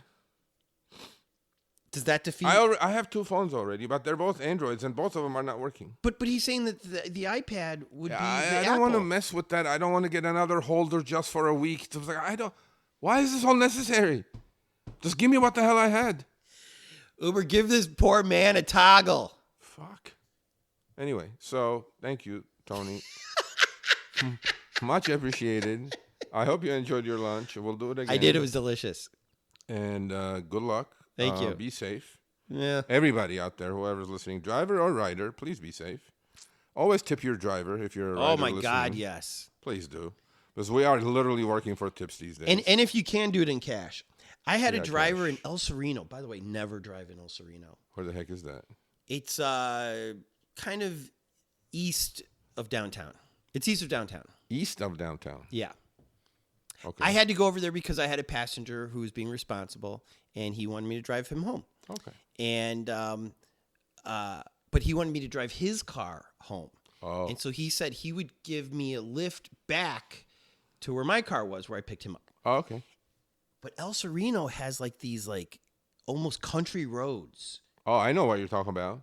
Right around, and they're hilly. yeah, in the hilly. Yeah, I exactly know what you're talking about. City Terrace area. Exactly. And I tipped the guy $10 because he's basically off-roading in the dark. He was so smart. I'm gonna do this too. He brought out his flashlight, sticks it out of the window. That bad? It was terrible. What happened to his headlights? His headlights, his suspension, everything must have been screwed. But he's like, I live kind of near here. I knew I this know was what I'm talking about. possible, but I've never had it this bad before. Yeah. And I was like, this is nuts. So I tipped him in cash. Great. Because I didn't want any problems. So to your point, yes, always tip Yes. your drivers, Tip. even if it's $3, $2. Nobody cares. Tip. Tip us. It's necessary these days. I wouldn't have said this last time. I didn't say it. Now, with the fares the way they are, with $3, $4 trips, Gas is still $5. and come on, we're 2024. Please tip. $1 is fine. $2 is fine. Whatever you can do, tip. Yes. And Kiss me on the cheek if you got to. But Yeah, but you're getting good benefit out of it with your stories, which are amazing. So thank you. And when is your book coming out, by the way? Is it a book or what is it? Okay, so busblog.substack.com Okay. is where I put my favorite Uber stories Yes. of the week. Amazing stories. And people seem to love them. God bless you. Absolutely. And I've got 36 stories right now, Okay. which is probably enough for a book. But I want to have 100 by the end of the year. Okay, you know what? When we're done here, Okay. I'm going to show you the books that the other 2 gentlemen wrote. Oh, In thank fact, you. I'll give you the books. What? You can read them and then return them next time I see you. Fair enough. The Sergio Library. Yeah. My idea is to do 100. That way I can go to a publishing house and they're like, half Yeah. of these suck. I was like, great. Which ones do you like? And then maybe they turn that into a book. If they tell me to get lost, I'll just put it on Amazon. Well, you'll see who your competition is now. Those 2 books. Are those like my stories? All of them. Yeah, they're both books. Right on. Yeah. So that's the idea. Books are fine, but I'm kind of a hippie. I'd rather just be on Kindle. Okay, that's fine. But yeah, those are amazing stories. Thank you so and much. you have a way of. I'm sure they're not as good as you make them look and sound like, but you have a way with words and yeah. I mean, as soon as I get the email, I go like, yep. No, I'm not. I'm not kissing your ass. I'm not an ass kisser. This is bizarre because I work so hard on this podcast and I want this to get that kind of reaction and it doesn't. And meanwhile, these Uber stories just come out because I just remember and I I write them as if I'm writing an email to you. Yeah, it And work. people are just responding. They work. Because we love people. Yeah, they and these work. are stories about people. They work because what happens is that unfortunately, Uber stories become more complaint stories, Right. and people had enough of that. Yeah. And what's the point of me complaining 24 hours a day on YouTube? Yeah. It doesn't make any sense. So And these are celebrations of people's yes, lives. these are accomplishments, celebrations, Yeah. their victories, their losses. I mean, this last These one. are human stories. You know what I mean? And also, I'm crazy. So on this last Well. one, I meet this 72-year-old woman from Niger, and I go, "Oh, they speak French over there?" She's like, "Yeah," and I'm like, "How do you say fuck in French?" Which I'm nervous about because I'm like, Did you just literally say that? of course, 1 star for because you. you know sir. these trips are shorties. I got 15 minutes. And so, because I've studied French and I know merde, I know shit, Yeah, merde. but I don't know fuck. And so because she's such a polite woman, She couldn't say it. she was like MERDE. I was like, no, that's Merde. shit. I go, how do you say Yeah. fuck? Because we were talking about how Yeah. America has fucked over her country, and how France has fucked over her country. I was like, how would you say fuck you to the French? And she was like, MERD. I was like, no, that's not the word. And so she couldn't even say the word. She had to spell it. And I was like, these are the people we love. Yeah. This is why we love this job. Yeah. The people are everything. Yeah. So, yeah. And you're rad there, Mr. Serge. Thank you, sir. And your family. And God bless you. Uber, Lyft especially, because I'm rooting for Lyft. Make this man underdog. senior vice president of whatever the hell he wants it to be. Yeah. No, I'm happy where I'm at. I But, know you are. But I think if the opportunity showed up, I wouldn't say no. Because I know I could do some good work. Of course, and they know it too. Yeah. I mean, they might be a little nervous because you're going to invoke some change. Change is good, man. I agree. But those corporations don't believe it. They want change on our app, but they don't want change behind the app. Change is good. Change is always good. We'll see you in 2 years. Yes, sir. Yes. We have a date. How great was Sergio? You know who we wouldn't mind if they wanted to ride in our front seat? Our Patreons. When you stoke us, you're saying, Tony, love it when you bring back some of your most interesting guests, but you know what? Bring them all back. So shout out to our Patreons, Nancy Rommelman, Sean Atlow, Matt Mills, Sean Wallace, Greg and Molly, Jamie Taylor, Mark Johnson, Kira Ann, Barney Grinke, Ben Welsh, Jen Adams, Trevor Wilson, Bree Wild, Dougie Gyro, Christina Up North, Robin Carey, Adam Shorn, Ben from Down Under, Chris from the ATX, Gregor, and Phil. To be a Patreon, just go to patreon.com/hereinla and give till it hurts. Want to support us, but you just got deactivated and you got to figure out how to pay them bills? You can still help. Post your favorite episode on your Facebook. Start with this one. As an aside, I was deactivated last week for a couple days. It was very embarrassing. I feel your pain. I'm very sorry. Just do what you can to get it back because they might give it back. Who knows? What else can you do to help this podcast? You can tweet this link on your Twitter or on your threads. Put it on your live journal for all I care.